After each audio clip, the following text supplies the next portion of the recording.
त्यांचे केले स्मरण होय सकळ विद्यांचे अधिकरण तेची वंदो श्री चरण श्री गुरूंचे ते नमस्कारो नि आता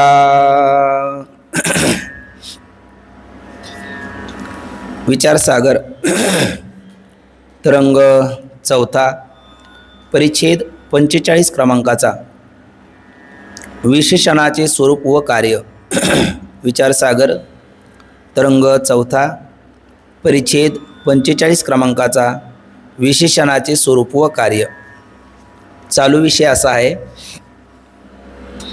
का तत्वदृष्टी नावाचा जो साधक आहे त्याने स्मृती ज्ञानाला परोक्ष किंवा प्रमा म्हटलं तर चालेल का असा बोलला. तर श्री गुरुदेवाने सांगितलं स्मृती ज्ञानाला परोक्ष किंवा प्रमा म्हणता येणार नाही. मग त्याने प्रश्न केला प्रमा म्हणजे तरी काय. म्हणले प्रमा हा संस्कृत शब्द आहे. प्रमाणापासून उत्पन्न झालेल्या यथार्थ ज्ञानाला प्रमा असं म्हणतात. मग त्यांनी प्रश्न केला प्रमाण म्हणजे काय. म्हणजे प्रमेयचं जे करण असतं त्याला प्रमाण असं म्हणतात. मग असे प्रमाण किती आहेत तर मग असे प्रमाण 6 आहेत. प्रत्यक्ष अनुमान शब्दोत्पन्न अर्थापत्य आणि अनुपलब्धी. आणि मग प्रमेयचं लक्षण केलं स्मृती भिन्नत्वे सती प्रमाणजन्यत्वे सती अबाधित अर्थ विषयत्व प्रमाज्ञानत्व. जे स्मृतीहून भिन्न आहे प्रमाणजन्य आहे आणि अबाधित अर्थाला विषय करणारं जे ज्ञान आहे त्याला प्रमा असं म्हणतात. आणि मग ज्ञानात 2 प्रकार पाडलेत प्रमा आणि अप्रमा. प्रमाणजन्य यथार्थ ज्ञान ते प्रमा आणि जे प्रमाणजन्य नाही ते अप्रमा. मग त्या अप्रमेमध्ये 2 प्रकार पाडलेत यथार्थ अप्रमा. यथार्थ का व्यवहार दशेमध्ये बाद होत नाही आणि अप्रमा का कुठल्याही प्रमाणापासून झालं नाही. उदाहरण द्या म्हणाल तर स्मृती ज्ञान जीवाला होणारं सुखदुःखाचं ज्ञान आणि ईश्वराला मायावृत्तीने होणारं जगताचं ज्ञान ही 3 ज्ञानं व्यवहार दशेमध्ये बाधित होत नाही म्हणून यथार्थ आहे पण कुठल्याही प्रमाणापासून झाली नाही म्हणून ती अप्रमा आहे. त्याचप्रमाणे अयथार्थ अप्रमा. अयथार्थ का तर व्यवहार दशेमध्ये बाधित होतात आणि अप्रमा का तर प्रमाणापासून झाली नाही. याची 3 उदाहरणं आपण पाहिली. ती म्हणजे 1 भ्रांती ज्ञान, 2 संशय ज्ञान आणि 3 स्वप्नाधिकाचं ज्ञान. हे काय आहेत या अप्रमा आहेत का प्रमाणापासून झाली नाही आणि अयथार्थ आहे कारण व्यवहारात ते बाधित होणारी आहेत. पण मग शिष्य पुन्हा म्हटलं होता जर प्रमेयचं लक्षण आपण थोडंसं वेगळं केलं तर म्हणजे काय केलं तर अबाधित अर्थ विषयत्व प्रमाज्ञानत्व. जे अबाधित अर्थाला विषय करतं त्याला प्रमा असं जर प्रमेयचं लक्षण केलं तर स्मृतीला प्रमा म्हणायला हरकत नाही. गुरुदेव म्हटले हे कधी करता आलं असतं. प्रमा म्हणजे ज्ञान आणि स्मृती हे 2 शब्द कार्यकारण भावाचे वाचक असते तर कशाप्रमाणे मृतिका आणि घटाप्रमाणे. पण हे 2 शब्द कार्यकारण भावाचे वाचक नसून त्या एक प्रकारच्या अपर संज्ञा आहे. म्हणजे जसं अपर संज्ञा म्हणजे टोपण नाव किंवा त्याला म्हणतात पर्यायी शब्द. कारण ज्ञान तरी ज्ञान आहे प्रमा तरी ज्ञान आहे स्मृती तरी ज्ञान आहे. पण जे ज्ञान संस्काराच्या द्वारा होतं त्याला स्मृती म्हणतात आणि जे ज्ञान प्रमाणाच्या द्वारा होतं त्याला प्रमा असं म्हणतात. म्हणून स्मृती ज्ञानाला प्रमा म्हणता येणार नाही असं झालं. मग प्रमाण म्हणजे तर काय तर प्रमेयचं जे कारण असतं त्याला प्रमाण असं म्हणतात. आणि मग काल दुपारच्या पाठामध्ये करण आणि कारण याच्यातील फरक आपण पाहिला. तर नैयायिक मतामध्ये याचं थोडं स्पष्टीकरण आपण वृत्ती प्रभाकर ग्रंथाच्या आधारे थोडंसं वेगळं पाहिलं. त्याच्यामध्ये समवायी कारण असमवायी कारण आणि निमित्त कारण. समवायी कारण कोण आहे तर कपालद्वय. असमवायी कारण कपालद्वयाचा संयोग आणि निमित्त कारण कोण आहे तर कुलाल दंडचक्रादी. आणि त्या व्यापारवान असमवायी कारणाला ते काय म्हणतात करण असं म्हणतात. व्यापारवान समवायी कारणाला करण असं म्हणतात. म्हणून कपालद्वयाचा संयोग हा करण आहे. आपली क्षमा करा कपालद्वयाचा संयोग वान कपालद्वय हे करण आहे. कपालद्वयाचा संयोग कारण आहे आणि कुलालाधिक सुद्धा निमित्त कारण आहे नैयायिकाच्या मतामध्ये. पण वेदांत मतामध्ये इथे चालू प्रकरणामध्ये 2 कारणं पाहिलीत साधारण आणि असाधारण. याचे यावत कार्याला कारण ठरतं ते साधारण कारण. त्यामध्ये 9 प्रकार सांगितले. ईश्वर, ईश्वर इच्छा, ईश्वर ज्ञान, ईश्वर प्रयत्न, काल, दिशा, अदृष्ट म्हणजेच पाप पुण्य, प्राग अभाव आणि प्रतिबंधक अभाव हे 9 साधारण कारण, त्यांना कारणच म्हणतात.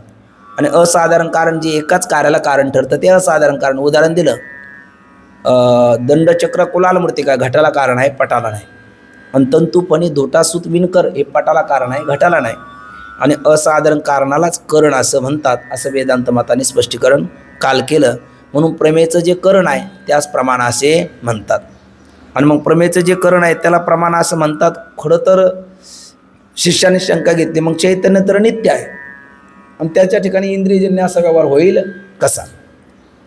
नित्य जर असेल तर त्याला इंद्रियजन्य म्हणू नये, आणि इंद्रियजन्य म्हणत असाल तर नित्य म्हणू नये, होतं तर व्याघात दोष आहे. तर गुरुदेव म्हटले चैतन्य नित्य आहे, उत्पत्ती विनाशरहित आहे. चैतन्य म्हणजेच ज्ञान, ज्ञान म्हणजेच ब्रह्म, ते काही भिन्न नाही. पण इंद्रियजन्य असा व्यवहार व्हायला हरकत नाही. जसं घटाकाश, घट फुटला म्हणजे घटाकाश गेलं, नष्ट झाला असं होत नाही. पण घटाकाशाचा नाश झाला असा आरोप मात्र होतो. घट जन्माला आला म्हणजे आकाश जन्माला येत नाही, पण घटाकाश अशी संज्ञा मात्र जन्माला येते. मग तसं चैतन्य तर इथून तिथून एकच आहे. जसं पाणी एकच आहे, पण तळ्यातलं, पाटातलं, आळ्यातलं असं स्थलभेदाने त्याला वेगवेगळी नावं येतात. तसं चैतन्य एकच आहे. अंतकरणाची उपाधी लागली का प्रमातृ चैतन्य तळ्याच्या स्थानी समजावं. अंतकरण वृत्तीची उपाधी लागली का प्रमाण चैतन्य पाटाच्या स्थानी समजावं. विषयाची उपाधी लागली का प्रमेय चैतन्य हे आळ्याच्या स्थानी समजावं. आणि विषयाकार वृत्ती हिची उपाधी लागली का मग प्रमा किंवा प्रमेती चैतन्य ते आळ्याच्या आकाराच्या झालेल्या पाण्याप्रमाणे समजावं, असं काल आपल्याला बोलले. आणि मग चैतन्य उत्पत्ती करता नाही, पण वृत्ती इंद्रियाद्वारा काय होते, बाहेर येते. म्हणून वृत्तीचा आरोप कोणावर केला जातो, चैतन्यावर केला जातो. म्हणून चैतन्याच्या जन्माला नाही, पण त्या ठिकाणी व्यवहार व्हायला मात्र हरकत नाही. अशा पद्धतीने चैतन्य जरी नित्य असलं तरी प्रमातृ चैतन्य वृत्तीमुळे नाव आलं आणि वृत्तीचा उत्पत्ती विनाश होतो, आणि तो व्यवहार चैतन्याच्या ठिकाणी मात्र फक्त व्यवहार व्हायला हरकत नाही. चैतन्य जरी अनादी असलं तरी वृत्तीजन्य असा ज्ञान इंद्रियजन्य म्हणायला हरकत नाही. पण मग प्रत्यक्ष ज्ञानाचं करण जसं प्रत्यक्ष प्रमाण आहे, तसं इंद्रियसुद्धा प्रत्यक्ष ज्ञानाला कारण आहेत, म्हणून त्यांना देखील प्रमाण म्हटलं जातं. आणि मग प्रत्यक्ष प्रमेयची 5 पोटभेद म्हटलं आपण. चाक्षुष प्रत्यक्ष, श्रोत्रज प्रत्यक्ष, घ्राणज प्रत्यक्ष, रासन प्रत्यक्ष, वाच प्रत्यक्ष असा विषय आपण काल पाहिला. आणि मग शेवटी उपाधीचा विचार केला.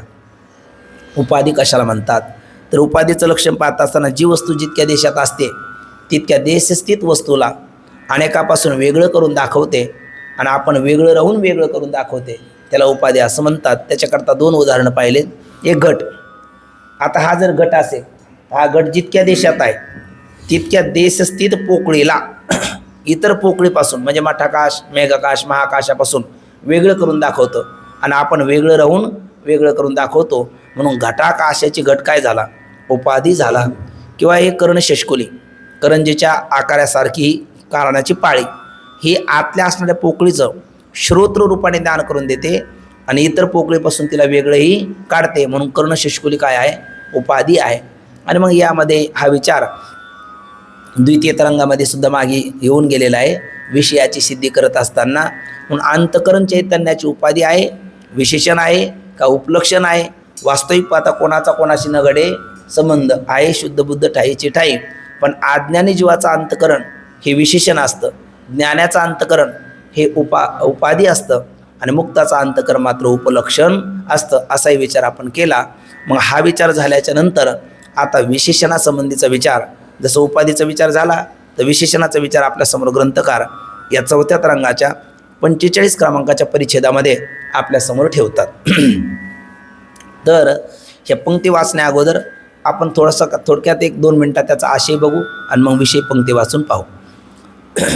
तर उपाधी आणि विशेषण म्हणजे काय आहे ना, तर हा विचार पहिल्या तरंगामध्ये पाहत असताना उपाधी आणि विशेषण, उपाधीचं लक्षण केलं होतं आपलं, विशेषणाचं लक्षण आपलं विशेषणाकरता उदाहरण दिलं काळा घोडा आणि उपाधीकरता विशेषण दिलं होतं कर्ण शष्कुली. मग काळा घोडा म्हणजे काळा विशेषण, घोडा विशिष्ट आणि काळा घोडा विशिष्ट. तिथे काळा रंग आपण वेगळं राहून त्या घोड्याचं ज्ञान करून देतो का आपल्या धर्माचं ज्ञान करून देतो, आपल्या धर्माचं ज्ञान करून देतो. म्हणून काळा घोड्याचं काय ठरला, विशेषण ठरला. तसं अज्ञाने आपण वेगळं राहून आत्म्याचं ज्ञान करून देतो का आपल्या जन्म मरण सुखदुःख ज्ञानी अज्ञान या धर्मासहित ज्ञान करून देतो? धर्मासहित ज्ञान करून देतो. म्हणून त्याचं अंतःकरण आहे विशेषण, विशेषणाच्या लक्षणाप्रमाणे. आणि कर्ण शेषकुली हे वेगळं राहून उपहित असणाऱ्या पोकळीचं स्रोत रूपाने ज्ञान करून देते. तसं ज्ञानी महात्म्याचं अंतःकरण आपण वेगळं राहून त्या अधिष्ठान कुटस्थ चैतन्याचं आत्मरूपाने किंवा ब्रह्माचं आत्मरूपाने ज्ञान करून देतं. आणि त्यावेळेला तो म्हणतो ना हम मनुष्यो न च देव यक्षो न ब्राह्मण क्षत्रिय वैश्य शूद्रा न ब्रह्मचारी न गुरुही वनस्ता भिक्षुर्ण चाहम निजबोध रूपा चिदानंद रूप शिवोम शिवोम. म्हणजे त्याचं अंतःकरण वेगळं राहून ज्ञान करून देतं. म्हणूनच तो काय ठरला? ज्ञानी. आणि आपल्या धर्माचं ज्ञान करून देत असेल तर अज्ञानी. म्हणजेच आपले धर्म विशेष्यावर घालून जे विशिष्टाचं ज्ञान करून देते त्यास विशेषण असे म्हणतात, जसं काळा घोडा. आणि आपण वेगळं राहून उपहिताचं जे ज्ञान करून देते त्याला उपाधी असं म्हणतात, म्हणजे कर्ण शेषकुली. हा विचार आपण पहिल्या तरंगात बघितला आणि आपला दुसऱ्या तरंगात. आणि ते आता काल उपाधीचा विचार केला. आता विशेषणाचा विचार आपल्यासमोर ठेवतात. विशेषण म्हणजे काय? तर विशेषण म्हणजे मग जी वस्तू जितक्या देशात राहते तितक्या देशस्थित विशेष्याचं आपल्या धर्माचं वर्तमान ज्ञान करून देते त्याला काय म्हणू आपण? विशेषण. जसं काळा घोडा तिथे उदाहरण पाहिलं तसं इथे दोन उदाहरणं त्यांनी दिले, नीलकमल आणि दंडी पुरुष. मग नीलकमल हे तिन्ही उदाहरण बघा, नीलकमल, काळा घोडा, दंडी पुरुष. या तिन्ही उदाहरणामध्ये पहिल्या उदाहरणामध्ये काळा घोडा म्हणलं तर काळा विशेषण आहे, दुसऱ्या उदाहरणामध्ये नील विशेषण आहे आणि तिसऱ्या उदाहरणामध्ये दंड विशेषण आहे. विशेष म्हणलं तर पहिल्या याच्यामध्ये घोडा, दुसऱ्या उदाहरणामध्ये कमल आणि तिसऱ्या उदाहरणामध्ये पुरुष हे काय? विशेष्य आहे. आणि विशिष्ट म्हणलं तर मग काळा घोडा, नीलकमल आणि दंडी पुरुष हे काय? विशिष्ट आहे. ठीक ना? मग विशेषण, विशेष्य आणि विशिष्ट त्यातला हे थोडंसं बाजूला ठेवा. हे दोन शब्द घ्या. कोणते? विशेषण आणि विशिष्ट. तर विशेषणालाच आणखी एक नाव आपल्याला इथे आता घ्यायचं. विशेषणालाच परिच्छेदक म्हणतात किंवा व्यावर्तक म्हणतात. काय काय? परिच्छेदक किंवा व्यावर्तक विशेषणालाच म्हणतात. मग काळा, नील आणि कुंडल हे तिन्ही जसे विशेषण आहे तसे काय? परिच्छेदक किंवा व्यावर्तक आहे. ठीक ना? आणि नीलकमल, काळा घोडा आणि दंडी पुरुष हे काय आहे? तर त्यांना इकडे म्हणतात परिच्छिन्न किंवा व्यावृत्त असंही म्हणतात. आता त्यालाच काय म्हणतात? परिच्छिन्न किंवा व्यावृत्त असंही म्हणतात. ठीक ना? मग परिच्छेदक किंवा व्यावर्त कोण? विशेषण. आणि परिच्छिन्न किंवा व्यावृत्त कोण? विशिष्ट. ठीक ना? आणि मग हा जो विशेष्य आहे या विशेषणयुक्त तो विशेषण या विशेष्याचं आपल्या धर्मासहित ज्ञान करून देतं त्याच वेळेस त्याला काय म्हणतात? विशिष्ट असं म्हणतात. आणि विशेषणालाच काय म्हणतात? परिच्छेदक किंवा व्यावर्तक. आणि विशिष्टाला काय म्हणतात? परिच्छिन्न किंवा व्यावृत्त. ठीक ना? मग आता परिच्छेदक किंवा व्यावर्तक, परिच्छिन्न किंवा व्यावृत्त आहे ना. आणि मध्ये एक येतं त्याला, ती इथं नाही पण मग मध्ये त्याला म्हणतात परिच्छेद्य किंवा व्यावर्त्य, म्हणजे त्रिपुटी. जसं विशेषण, विशेष्य, विशिष्ट बोललो तसं त्याला म्हणतात परिच्छेदक, परिच्छेद्य आणि परिच्छिन्न, व्यावर्तक, व्यावर्त्य आणि व्यावृत्त असं म्हणायचं. आता कसं बघा, एक उदाहरण घ्या म्हणजे बाकी उदाहरण आपल्याला सहज लावता येईल. काळा घोडा, विशेषण कोण? बोला. काळा. विशेष्य कोण? घोडा. आणि विशिष्ट कोण? काळा घोडा आहे ना. मग ते काळ्याला काय म्हणायचं ठरलं आपल्याला? परिच्छेदक. छान. मग काळा काय झाला? परिच्छेदक. काळा काय झाला? परिच्छेदक. आणि काळा घोडा काय झाला? परिच्छिन्न आहे ना. मग परिच्छेदक म्हणजे वेगळा करणारा आणि परिच्छिन्न म्हणजे वेगळा झालेला. आणि मग मध्ये राहिलं परिच्छेद्य म्हणजे ज्यांच्यापासून वेगळं केला गेला ते. आता काळा घोडा कोणापासून वेगळा करून केला गेला? इतर घोड्यापासून. म्हणजे इतर तांबडा घोडा असेल आहे ना, किंवा आणखी वेगळ्या कलरचा घोडा असेल तर त्या घोड्यापासून पांढरा घोडा, तांबडा घोडा, त्यापासून कोणता घोडा वेगळा केला? काळा घोडा. मग काळा काय झाला? परिच्छेदक. इतर घोडे काय झाले? परिच्छेद्य. आणि काळा घोडा काय झाला? परिच्छिन्न. ठीक ना? म्हणजे वेगळा केला गेलेला.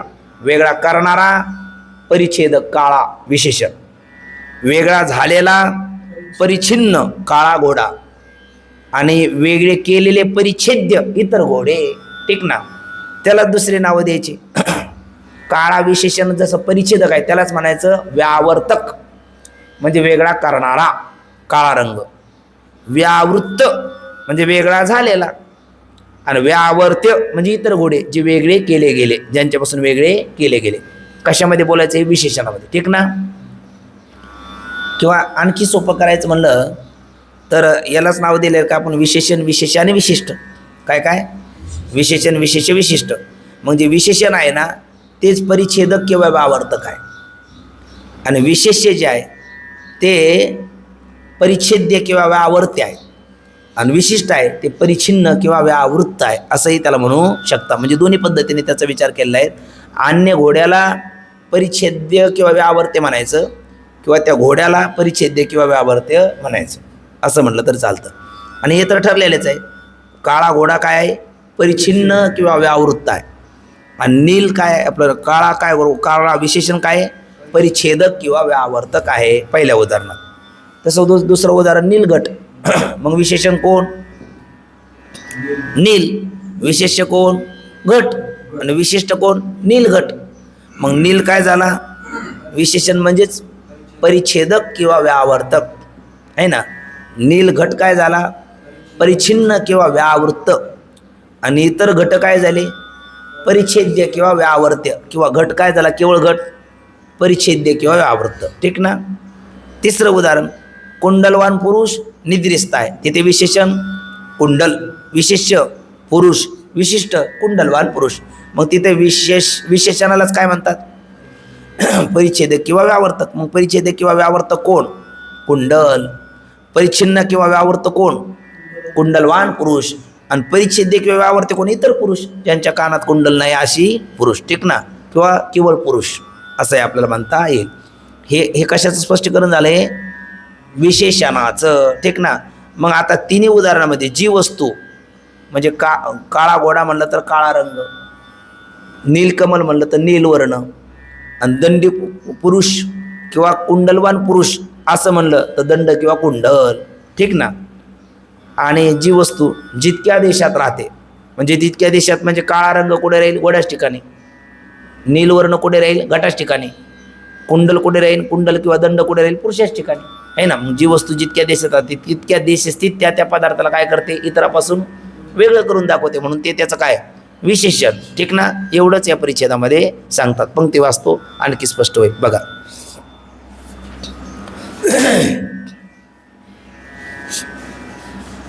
रंग चौथा परिच्छेद 45 क्रमांकाचा.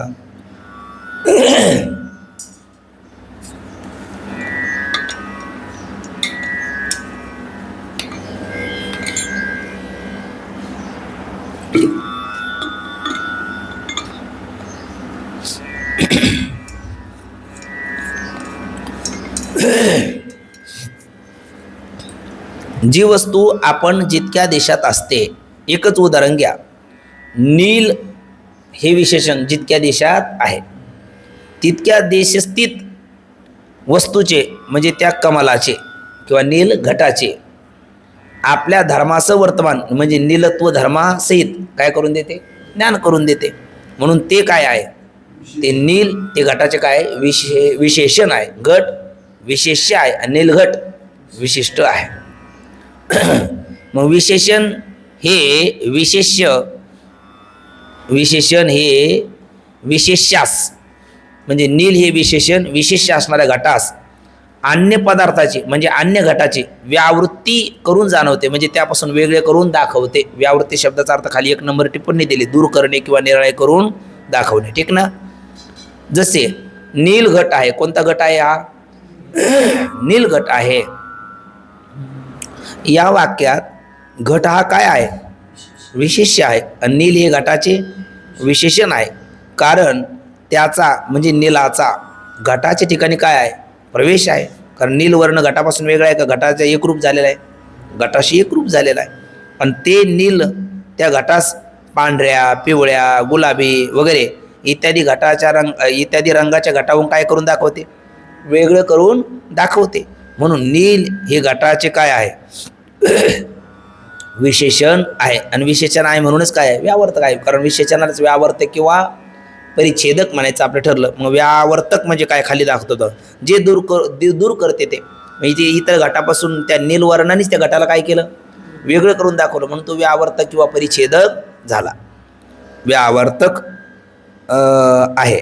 आणि अनेक इतर घटक काय झाले, व्यावर्ते. व्यावर्ते म्हणजे ज्यास दूर किंवा निराळे केले गेले, म्हणजे पिवळा, गुलाबी, जांभळा वगैरे जे घट आहेत ते काय केले, वेगळे केले गेले. म्हणून आपण त्रिपुटीत काय नाव दिलं बघा, इकडे बघा, विशेषण, विशेष, विशिष्ट आहे ना. तर मग विशेषण काय, व्यावर्तक आहे. आणि विशिष्ट काय, व्यावृत्त आहे. आणि इतर घटक काय आहे, व्यावर्त्य आहे. किंवा विशेषण काय, परिच्छेदक आहे. विशिष्ट काय, परिच्छिन्न आहे. आणि इतर घटक काय झाले, परिच्छेद्य झाले. ते आता बोलतात.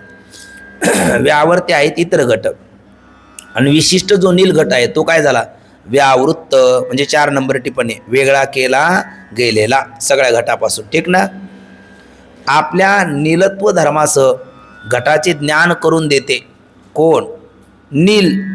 नील हे विशेषण काय करते, आपल्या नीलत्व धर्मासहित विशेष असणाऱ्या घटाचं आपल्याला ज्ञान करून देते. म्हणून नील हे घटाचे काय आहे, विशेषण आहे. विशेषण आहे म्हणजेच व्यावर्तक आहे. व्यावर्तक आहे म्हणजेच परिच्छेदक आहे. आणि नील घट काय आहे, विशिष्ट आहे. विशिष्ट आहे म्हणजेच परिच्छिन्न आहे. परिच्छिन्न आहे म्हणजेच व्यावृत्त आहे, एवढंच. आणि इतर घटक आहे, परिच्छेद्य आहे म्हणजेच व्यावर्त्य आहे. ठीक ना, एवढंच. मग विशिष्ट नील घट काय आहे, परिच्छिन्न आहे. आणि नील हे विशेषण आहे म्हणून परिच्छेदक आहे. आणि अनेक घटक काय आहेत, परिच्छेद्य आहे. दंडी पुरुष आहे. हे तिसरं वाक्य. दंड काय आहे, विशेषण, पुरुष विशेषण, दंडी पुरुष विशिष्ट. मग विशेषण असणाऱ्या दंडालाच काय म्हणाल, विशेषण असणाऱ्या दंडाला काय म्हणाल, परिच्छेदक किंवा व्यावर्तक. आणि विशिष्ट असणाऱ्या दंडी पुरुषाला परिच्छिन्न किंवा व्यावृत्त. आणि इतर पुरुषाला परिच्छेद्य किंवा व्यावर्त्य. ठीक ना, असे शब्द त्यांना येतील.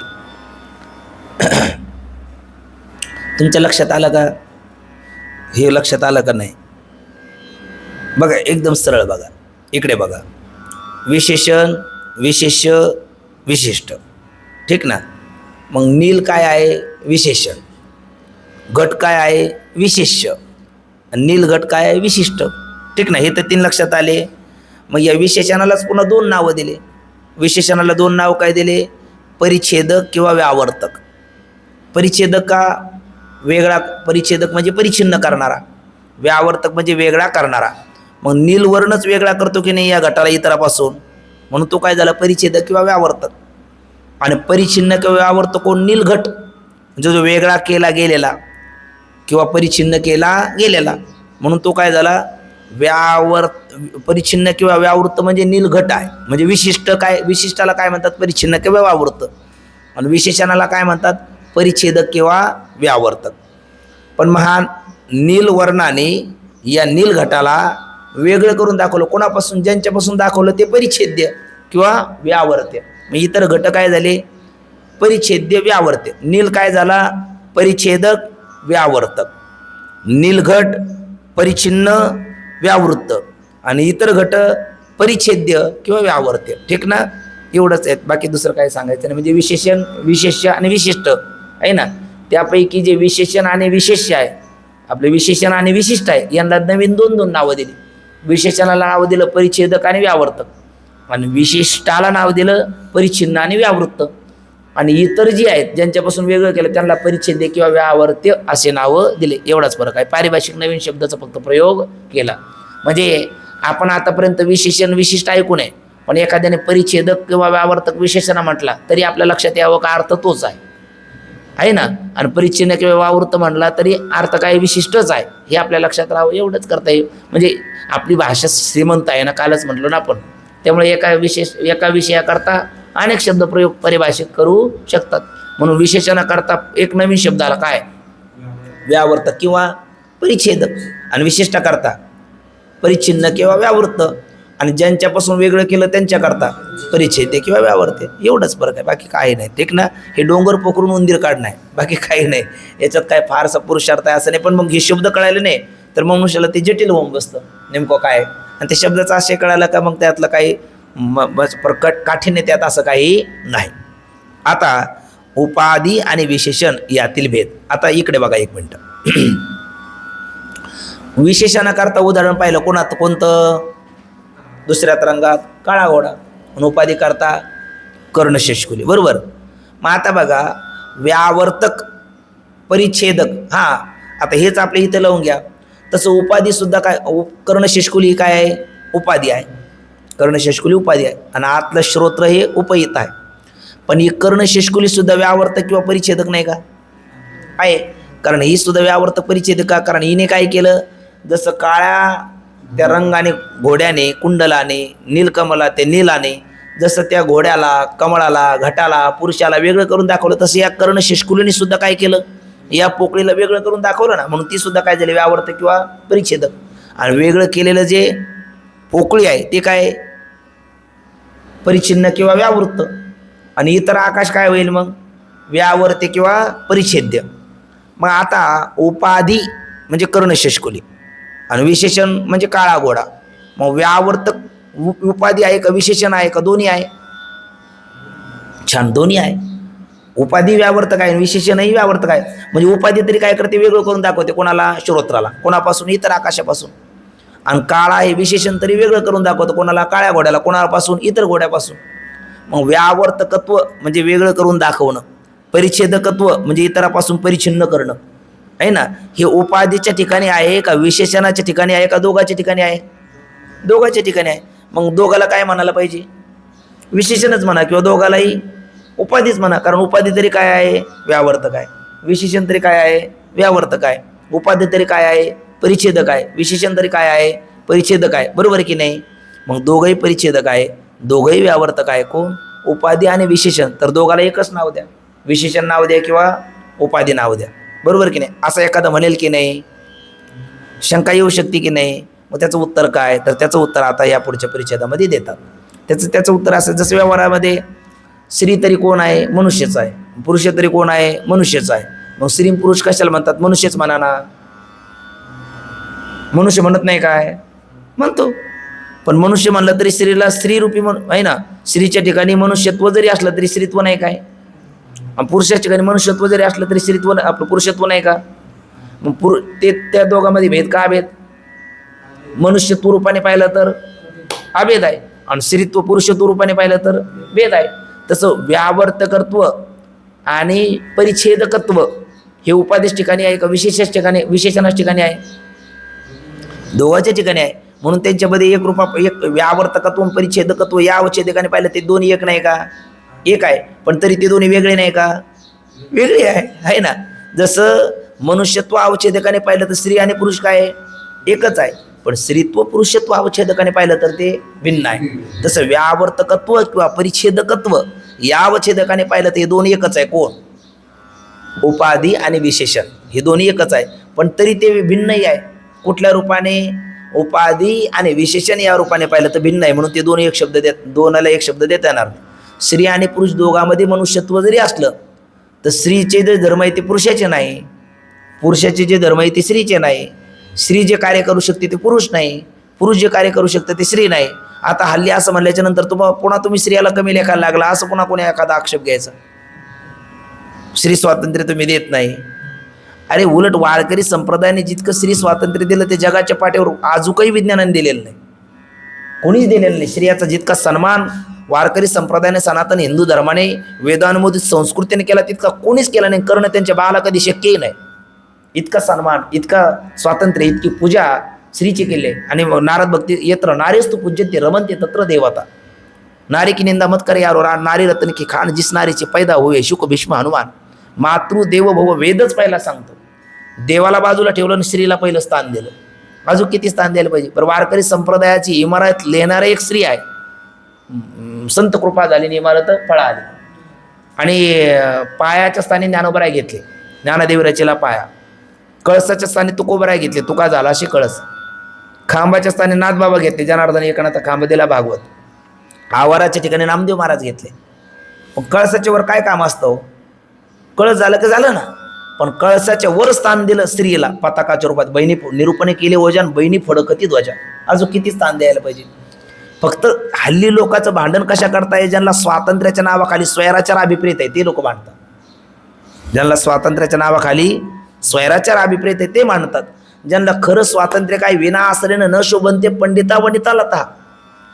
पंडित राज आश्रयाने शोभतो, वेली ही वृक्षाच्या आश्रयाने शोभते आणि स्त्री ही पुरुषाच्या आश्रयाने शोभते. स्वतंत्र स्त्री शोभनीय नाही. बरं किती लगेच आक्षेप आहे ना. काय हा विमान चालू शकते स्त्री, काय ते जहाज चालू शकते, काय शिवले करू शकत नाही. अरे सगळं करू शकते. आता पुढं बोलू नये पण बोलायचं ना, तरी स्त्री स्त्री आहे, पुरुष पुरुष आहे, हे अंतर कायम मस्तिष्कात ठेवलंच पाहिजे, किमान भारतीयाने तरी. आता हे आपले शब्द निवृत्ती बाबा वक्ते म्हटलेत, स्त्री पुरुषाचं जे स्थान आहे ना ते स्त्रीला आम्ही आत्ता देऊन टाकतो. पुरुष जसा उभा राहून मूत्र विसर्जित करतो तसं करून दाखव मला. इथेच तुमचं पारतंत्र्य कळतंय ना. म्हणून विना आश्रयाने न शोभनते पंडिता वनिता लता.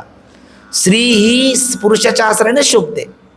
ती बालपणी पित्याच्या, तरुणपणी पतीच्या आणि वृद्धपणी पुत्राच्या आश्रयाने ती शोभते, शोभून दिसते. नाहीतर मग एखादं भक्ष्य असतो ना काकबली, तो चौकात ठेवल्याच्या नंतर सगळ्या बाजूने कावळे जसे तुटून पडतात ना, तसं आश्रयविहीन असणाऱ्या स्त्रीची गती त्या काक भक्ष्यासारखी होती. सगळी कावळे तिची लचके तोडायला तयार असतात आणि तिलाच लेबल असलं, सौभाग्याचं कपाळावर कुंकू असेल तर तिच्याकडे कोणाची टाप नाही वाकड्या नजरेने पाहायची. तिला संरक्षण असतं, ते एक कोट असतो, त्यांच्या सोयी करता ते सगळे.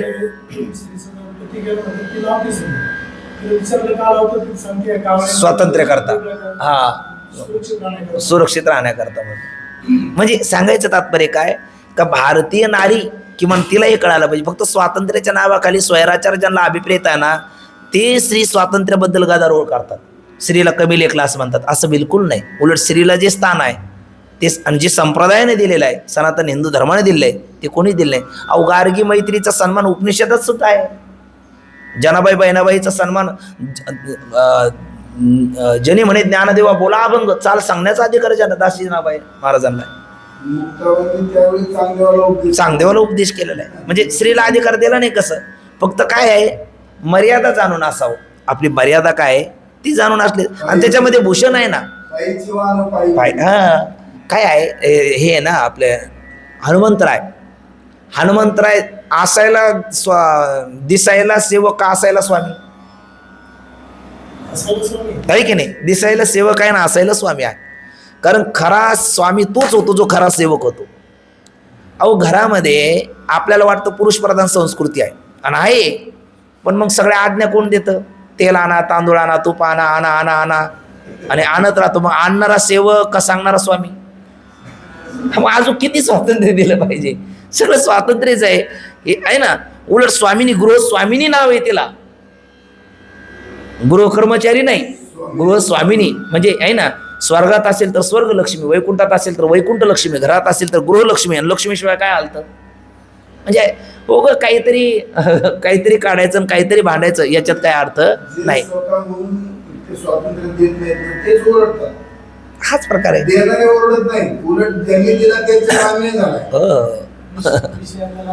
जी जी जी हे आपलं हे विषयांतर होणं उचित नाही.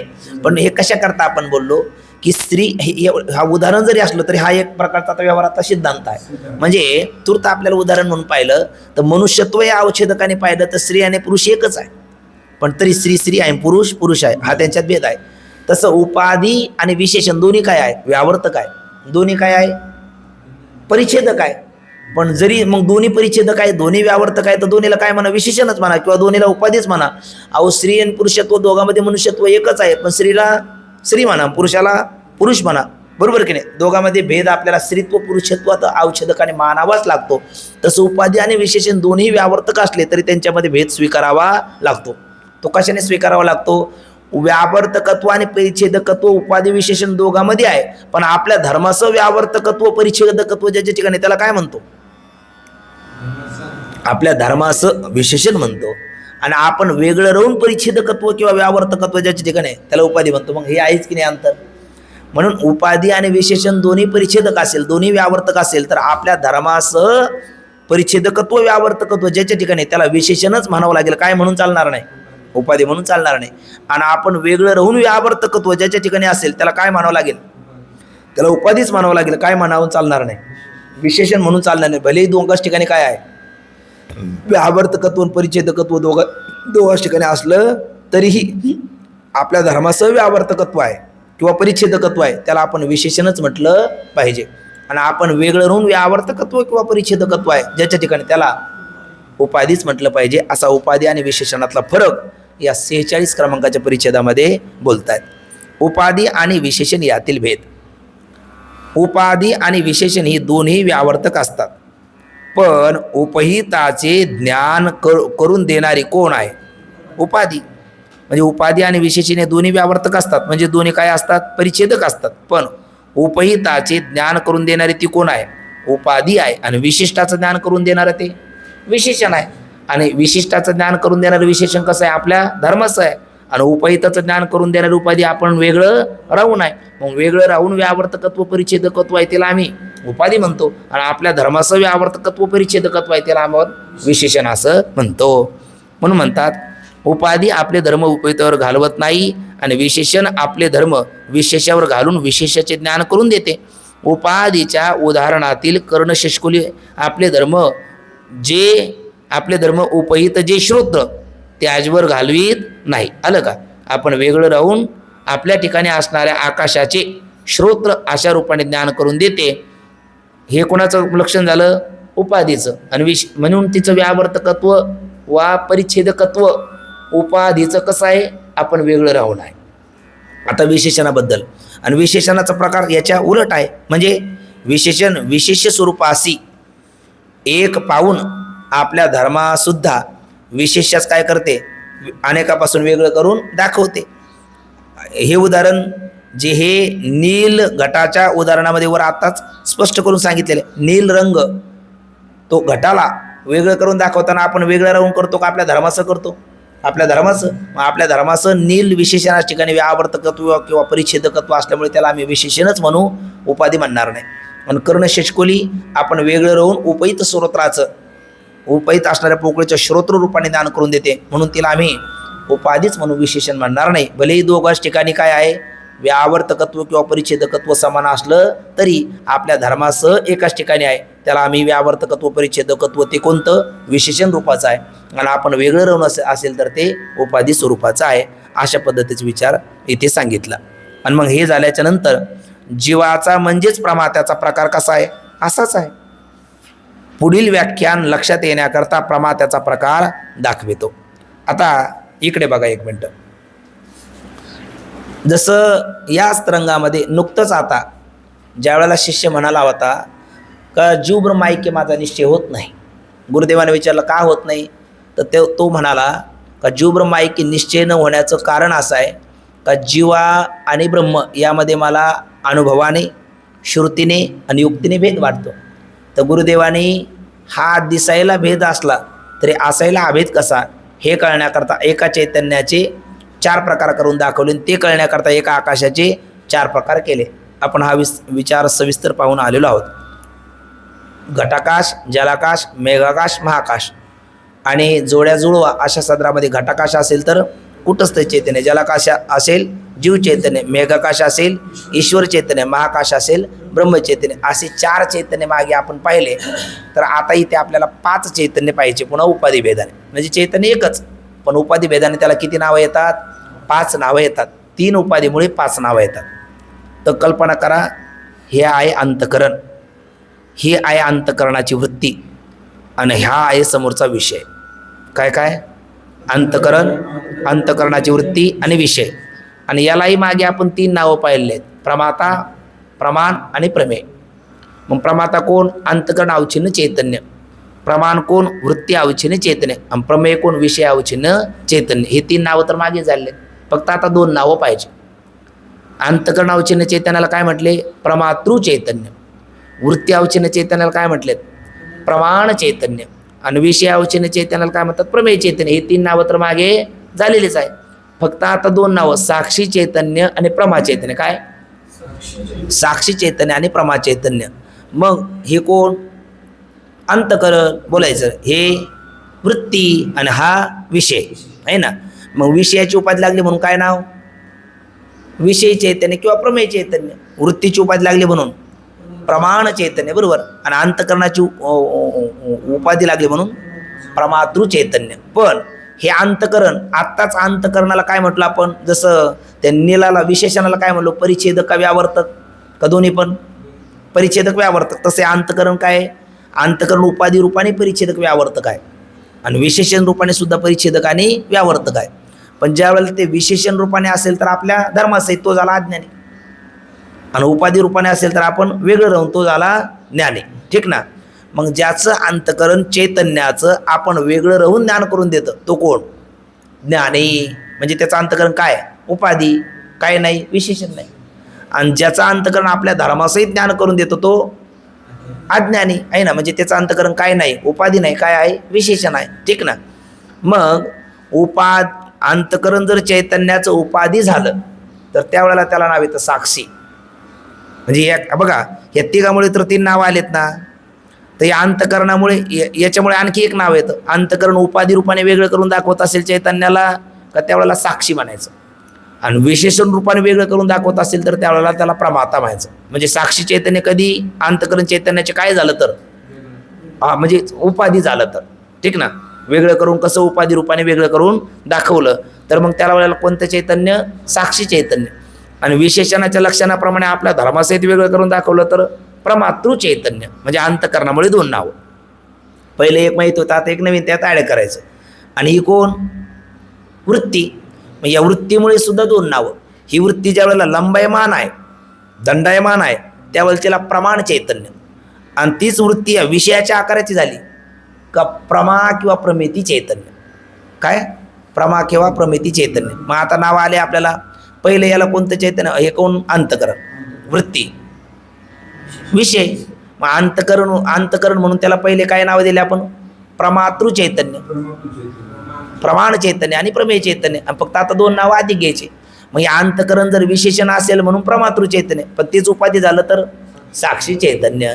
वृत्ती लंबायमान असेल तर प्रमाण चैतन्य, आणि तीच विषयाकार झाली तर प्रमा चैतन्य. एवढंच काय. आणि तेच आता या खाली सांगतात पुढच्या परिच्छेदामध्ये. एवढाच विषय आहे. ठीक ना. वाचतो बघा. तरंग कितवा? 4था परिच्छेद हा 47 क्रमांकाचा. काय बोलतात बघा. प्रमातृ चैतन्याचा विचार. अंतकरण उपहित चैतन्य. आलं? उपहित म्हणजे उपाधिनियुक्त. उपहित म्हणजे उपाधिनियुक्त. कोण हा? ज्ञानी का अज्ञानी? ज्ञानी. त्याचं अंतकरण वेगळं राहून काय करून देतं? चैतन्याचं ज्ञान करून देतं. म्हणून त्या चैतन्याला काय म्हणणार? आलं? साक्षी, आत्मा, कुटस्थ आहे ना. साक्षी म्हणजे काय? कंदिलाची ज्योत. कंदिलातल्या काचेतल्या प्रकाशाला काय म्हणलो तो? प्रमाता. पदार्थापर्यंत आलेल्याला प्रमाण, आणि ज्या पदार्थाला दाखवलं त्याला प्रमेय. पण या त्रिपुटीचा व्यवहार घडण्याकरता मूळचा साक्षी कसा पाहिजे? तो जीवा प्रज्वलित पाहिजे. मग तसा अंतकरण या चैतन्याचं वेगळं राहून ज्ञान करून देतं त्या कंदिलाच्या काचासारखं. म्हणून त्यावेळेला त्याला काय नाव आलं? साक्षी किंवा आत्मा किंवा कूटस्थ. मग साक्षी म्हणजे कसा? माऊलीच्या भाषेमध्ये दीपू ठेवला परिवारी, कवनाती नियमेना निवारी, कौन कवने व्यापारी राहते ते नेने, तो जैसा का साक्षी भूतू ग्रह व्यापार प्रवृत्ती हेतू तैसा भूतकर्मी अनास तुम्ही भूती. असे सगळं करून अकर्ता भोगून अभोगता. त्याच्याशिवाय होत नाही, त्याला ही माहिती नाही. अशी जी स्थिती आहे त्याचं नाव साक्षी. त्याचं नाव साक्षी. किंवा दुसरं नाव इथे आलं आत्मा. अंतस्थित्व यमयती ते आत्मा. सगळ्याच्या आत राहून सगळ्याचं नियमन करणारा तो आत्मा. आणि त्याच्यापुढे कूटस्थ. त्याचे 2 अर्थ पाहून आवलं आपण. कूटवत निर्विकार स्थित आहे ती कूटस्थ, म्हणजे सोनाराच्या ऐरणी प्रमाणे निर्विकार. किंवा कूटेस्थ कूटस्थ. कूटे असंग रूपेने स्थ कूटस्थ. कूट म्हणजे मिथ्याबुद्धी, तिच्यामध्ये असंग छेदाभास रूपाने राहणारा, त्याचं सुद्धा म्हणणं नाव आलं कूटस्थ.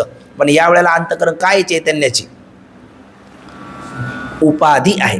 यावेळेला चैतन्याचं काय? ते उपाधी आहे. आणि म्हणून त्या अंतकरण उपहित चैतन्याला काय नाव आहे? तर साक्षी. आणि तेच अंतकरण जर विशेषण असेल तर पुढे नाव आलं प्रमाता, जीव चैतन्य किंवा संसार. आलं ना. अंतकरण विशिष्ट चैतन्य म्हणजे अंतकरण उपहित म्हणताना अंतकरण चैतन्याची काय आहे? उपाधी.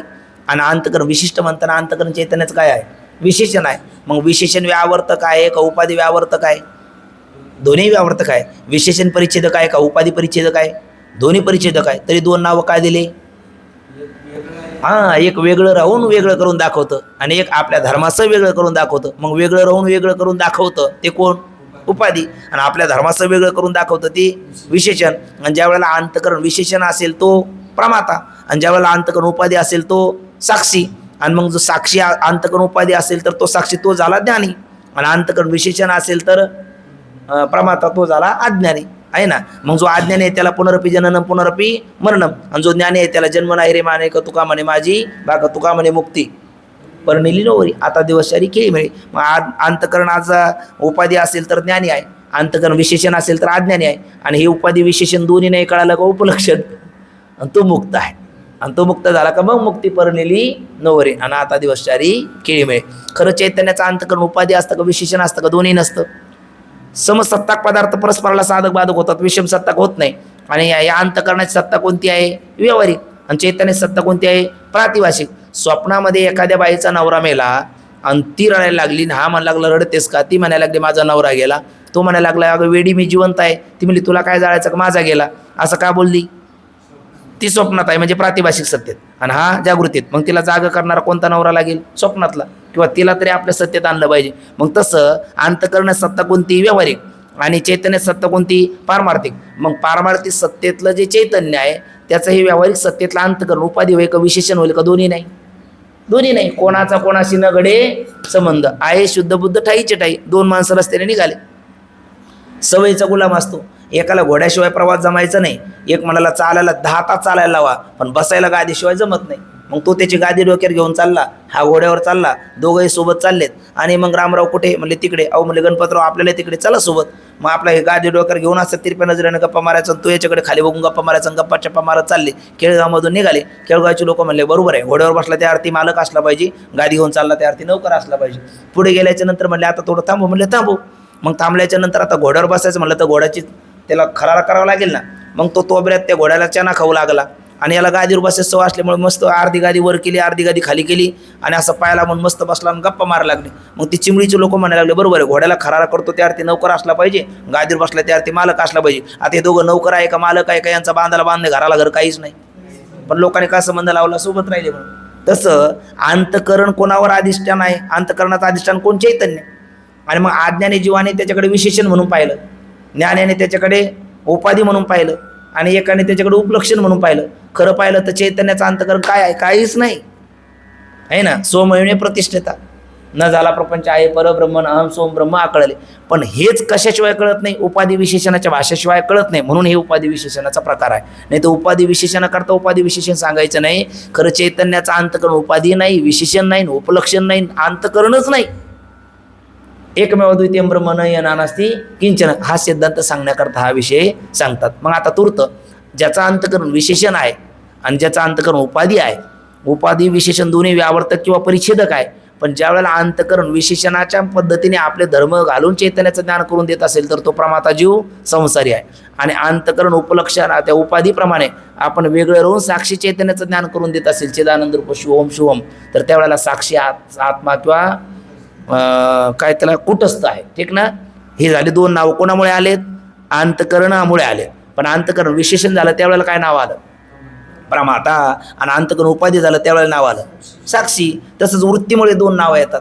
वृत्ती लंबायमान आहे त्यावेळेला प्रमाण चैतन्य, आणि विषयाकार झाली त्यावेळेला प्रमिती चैतन्य. प्रमाण आणि प्रमिती किंवा प्रमिती किंवा प्रमा म्हणतात. लंबायमान आहे प्रमाण चैतन्य, आणि विषयाकार झालं प्रमा किंवा प्रमिती चैतन्य. आणि केवळ विषय असेल तर प्रमाण चैतन्य. म्हणजे या तिघामुळेच किती नाव आलेत? 5. त्यात ते 3 आपल्याला माहितीच होते. प्रमातृ चैतन्य, प्रमाण चैतन्य आणि प्रमेय चैतन्य. म्हणजे अंतकरणाची उपाधी लागली विशेषण रूपाने प्रमाण चैतन्य, वृत्तीची उपाधी लागली अंतकरणाची उपाधी लागली प्रमातृ चैतन्य, वृत्तीची उपाधी लागली प्रमाण चैतन्य, आणि विषयाची उपाधी लागली प्रमेय चैतन्य. हे 3 माहितीच होते. आता 2 नावं कोणते? फक्त अंतकरण विशेषण असे आपलं अंतकरण उपाधी रूपाने झालं तर मग साक्षी चैतन्य, आणि वृत्ती त्या विषयाकार झाली तर प्रमा किंवा प्रमिती चैतन्य. आणि एवढंच सांगतात या परिच्छेदात. बघा आता प्रमातृ चैतन्याचा विचार. अंतकरण उपहित चैतन्यास साक्षी आत्मा कुटस्थ म्हणतात. अंतकरण विशिष्ट चैतन्यास प्रमाता जीव चैतन्य किंवा संसारी म्हणतात. आणि अंतकरण वृत्ती विशिष्ट चैतन्य आलं का, म्हणजे अंतकरण विशेषण झालं त्यावेळेला, अंतकरण वृत्ती काय झाली, चैतन्याचं विशेषण झाले त्यावेळेला प्रमाण चैतन्य. आणि घटादी जड पदार्थ विशिष्ट म्हणजे घटादी जड पदार्थ या विशेषांनी युक्त असणारे चैतन्य असेल तर त्यावेळेला त्याला काय म्हणतात, प्रमेय चैतन्य म्हणजे विषयाची उपाधी लागली. घटादी पदार्थाकार अंतकरण वृत्ती विशिष्ट चैतन्य म्हणजे त्या विषयाच्या आकाराची झालेली वृत्ती, त्याला काय नाव आलं, प्रमा चैतन्य किंवा प्रमेती चैतन्य, ते खाली नाव येतं बघा पुन्हा. आता प्रमाता जो कोण, संसारी जीव, त्याचे अंतकरण विशेषण आहे. प्रमाता जो संसारी जीव त्याचं अंतकरण काय विशेषण आहे, कारण तो आपले सगळे सुख दुःख कर्तृत्व भोक्तृत्व सगळे धर्म कोणावर घालतो, चैतन्यावर घालतो. आणि अहम करता, अहम भोगता, अहम सुखी, अहम दुःखी, जागृतीत असला तर मी जन्मणारा, स्थूल द्याला ज्या वेळेला तुम्ही म्हणतो त्यावेळेला जन्मणारा मी, मरणारा मी म्हणतो, सूक्ष्म द्याला मी म्हणतो त्यावेळेला सुखी दुःखी, म्हणजे असं म्हणा जन्मणारा मरणारा मी समजतो त्यावेळेला तो स्थूल द्याला मी म्हणतो, सुख दुःख माझे म्हणतो त्यावेळेला तो सूक्ष्म द्याला मी म्हणतो, मी अज्ञानी म्हणतो त्यावेळेला कारण द्यायला मी म्हणतो, आणि मी ज्ञानी आहे म्हणतो त्यावेळेला महाकारण द्यायला मी म्हणतो. म्हणजे असणारे स्थूल सूक्ष्म कारण महाकारण या द्याचे धर्म कोणावर घातले, त्यांनी चैतन्यावर घातले. मग त्याचं अंतकरण काय आहे त्यावेळेला विशेषण आहे, म्हणून तो कोण आहे, अज्ञानी आहे ना. आणि जन्मणारा मरणारा स्थूल देह आहे, मी नाही. सुखदुःखी सूक्ष्म देह आहे, मी नाही. अज्ञानी कारण देह आहे, मी नाही. आणि ज्ञानी महाकारण देह मी नाही. मग मी कोण आहे, ज्ञानरूप ब्रह्मा. हा कोण झाला, ज्ञानी. मग हे अंतकरणच बोलतं की नाही, पण कसं वेगळं राहून, म्हणून तो काय झाला, ज्ञानी. ठीक ना. मग ज्ञानी आणि अज्ञानात फरक काय, कोणाला अंतकरण नसतं, दोघाला असतं. पण एक अंतकरणाचे धर्मचैतन्यावर घालवत नाही तो ज्ञानी, आणि जो घालवतो तो अज्ञानी. मग ज्ञानी आणि अज्ञानीत काही एकाला शिंग फुटतात आणि एकाला नसतात असं काही आहे का, का समजुतीत बदल होतो, समजुतीत बदल होतो, एवढाच फरक आहे. ते आता इथे सांगतात बघा. प्रमाता जो जीव, संसारी जीव, त्याचे अंतकरण विशेषण आहे, कारण प्रमा त्याचे स्वरूपात अंतकरणाचा प्रवेश असून घटादी प्रमेय चैतन्य होऊन ते काय करते, वेगळे करून दाखवते. म्हणून काय आहे, व्यावर्तक आहे. आलं ना भागती, व्यावर्तक, व्यावर्ते आणि व्यावृत्त. आणि ज्या स्वरूपाचे ठिकाणी प्रवेश नसून, ज्याचा स्वरूपाच्या ठिकाणी प्रवेश नसून व्यावर्तक असते ती उपाधी. मग उपाधी व्यावर्तक का विशेषण व्यावर्तक, दोन्ही व्यावर्तक. उपाधी व्यावर्तक का परिच्छेदक का विशेषण परिच्छेदक, दोन्ही परिच्छेदक आहे. मग दोघाला एकच नाव का देत नाही, उपाधी किंवा विशेषण. छान, वेगळं राहून व्यावर्तकत्व परिच्छेदकत्व आहे कोणाच ठिकाणी, उपाधीच ठिकाणी. म्हणूनच तिला आम्ही काय म्हणतो, उपाधी. आणि आपल्या धर्मासह व्यावर्तकत्व किंवा परिच्छेदकत्व आहे ज्याच्या ठिकाणी त्याला आम्ही विशेषण म्हणतो. का, आपल्या धर्मासह आहे म्हणूनच त्याला आम्ही विशेषण असं म्हणतो. तेच सांगतात. घटाकाशाचे दृष्टांतात घट आकाशाची उपाधी आहे, म्हणून आकाशाच्या स्वरूपात त्याचा काय नाही, प्रवेश नाही. म्हणजे घटाकाशाची उपाधी बघा ना. आता घटाकाश आहे, मग घटातली जी पोकळी आहे मधली, त्या पोकळी त्या घटाचा प्रवेश आहे काय, नाही. ते वेगळं राहून आतल्या पोकळीचं घटाकाश रूपाने ज्ञान करून देते, आहे ना. आणि कोणापासून वेगळं करते, इतर आकाशापासून, मटाकाश म्या आकाशापासून त्याला वेगळं करून दाखवते. मग व्यावर्तक कोण, घट. व्यावर्त्य कोण, इतर आकाश. आणि व्यावृत्त कोण, घटाकाश. व्यावृत्त कोण, घटाकाश. किंवा परिच्छेदक कोण, घट. परिच्छेद्य कोण, इतर आकाश. आणि परिच्छिन्न कोण, घटाकाश. ठीक ना. पण हे उपाधी रूपाने झालं. आता विशेषण रूपाने काळा घट, काळा घट. मग परिच्छिन्न कोण, काळा घट. परिच्छेद्य कोण, इतर घट. आणि परिच्छेदक कोण, काळा विशेषण, आहे ना. किंवा व्यावर्तक कोण, काळा. व्यावृत्त कोण, काळा घट. आणि व्यावर्त्य कोण, इतर घट. ठीक ना. एवढंच. एक विशेषणाचं म्हणलं त्याच्यातही तेच आहे, याच्यातही तेच आहे. फक्त आपल्या धर्मासह असेल त्याला विशेषण म्हणतात, आणि आपण वेगळं राहून असेल व्यावर्तकत्व त्याला उपाधी म्हणतात. एवढंच काय फरक आहे. मग तेच सांगतात इथे बघा. ज्याचा स्वरूपाच्या ठिकाणी प्रवेश नसून व्यावर्तक असते ती उपाधी. घटाकाशाच्या दृष्टांतात घट आकाशाची काय आहे, उपाधी आहे. म्हणून आकाशाच्या स्वरूपात त्याचा म्हणजे घटाचा काय नाही, प्रवेश नाही. आणि तो महाकाश होऊन घटाकाशाला काय करतो, वेगळं करून दाखवतो. कोण, घट. म्हणून घट आकाशाची काय आहे, उपाधी आहे. का, वेगळं राहून वेगळं करून दाखवतो म्हणून. आणि नील हे घटाचे काय आहे, विशेषण आहे. आपल्या धर्मासह वेगळं करून दाखवतो म्हणून.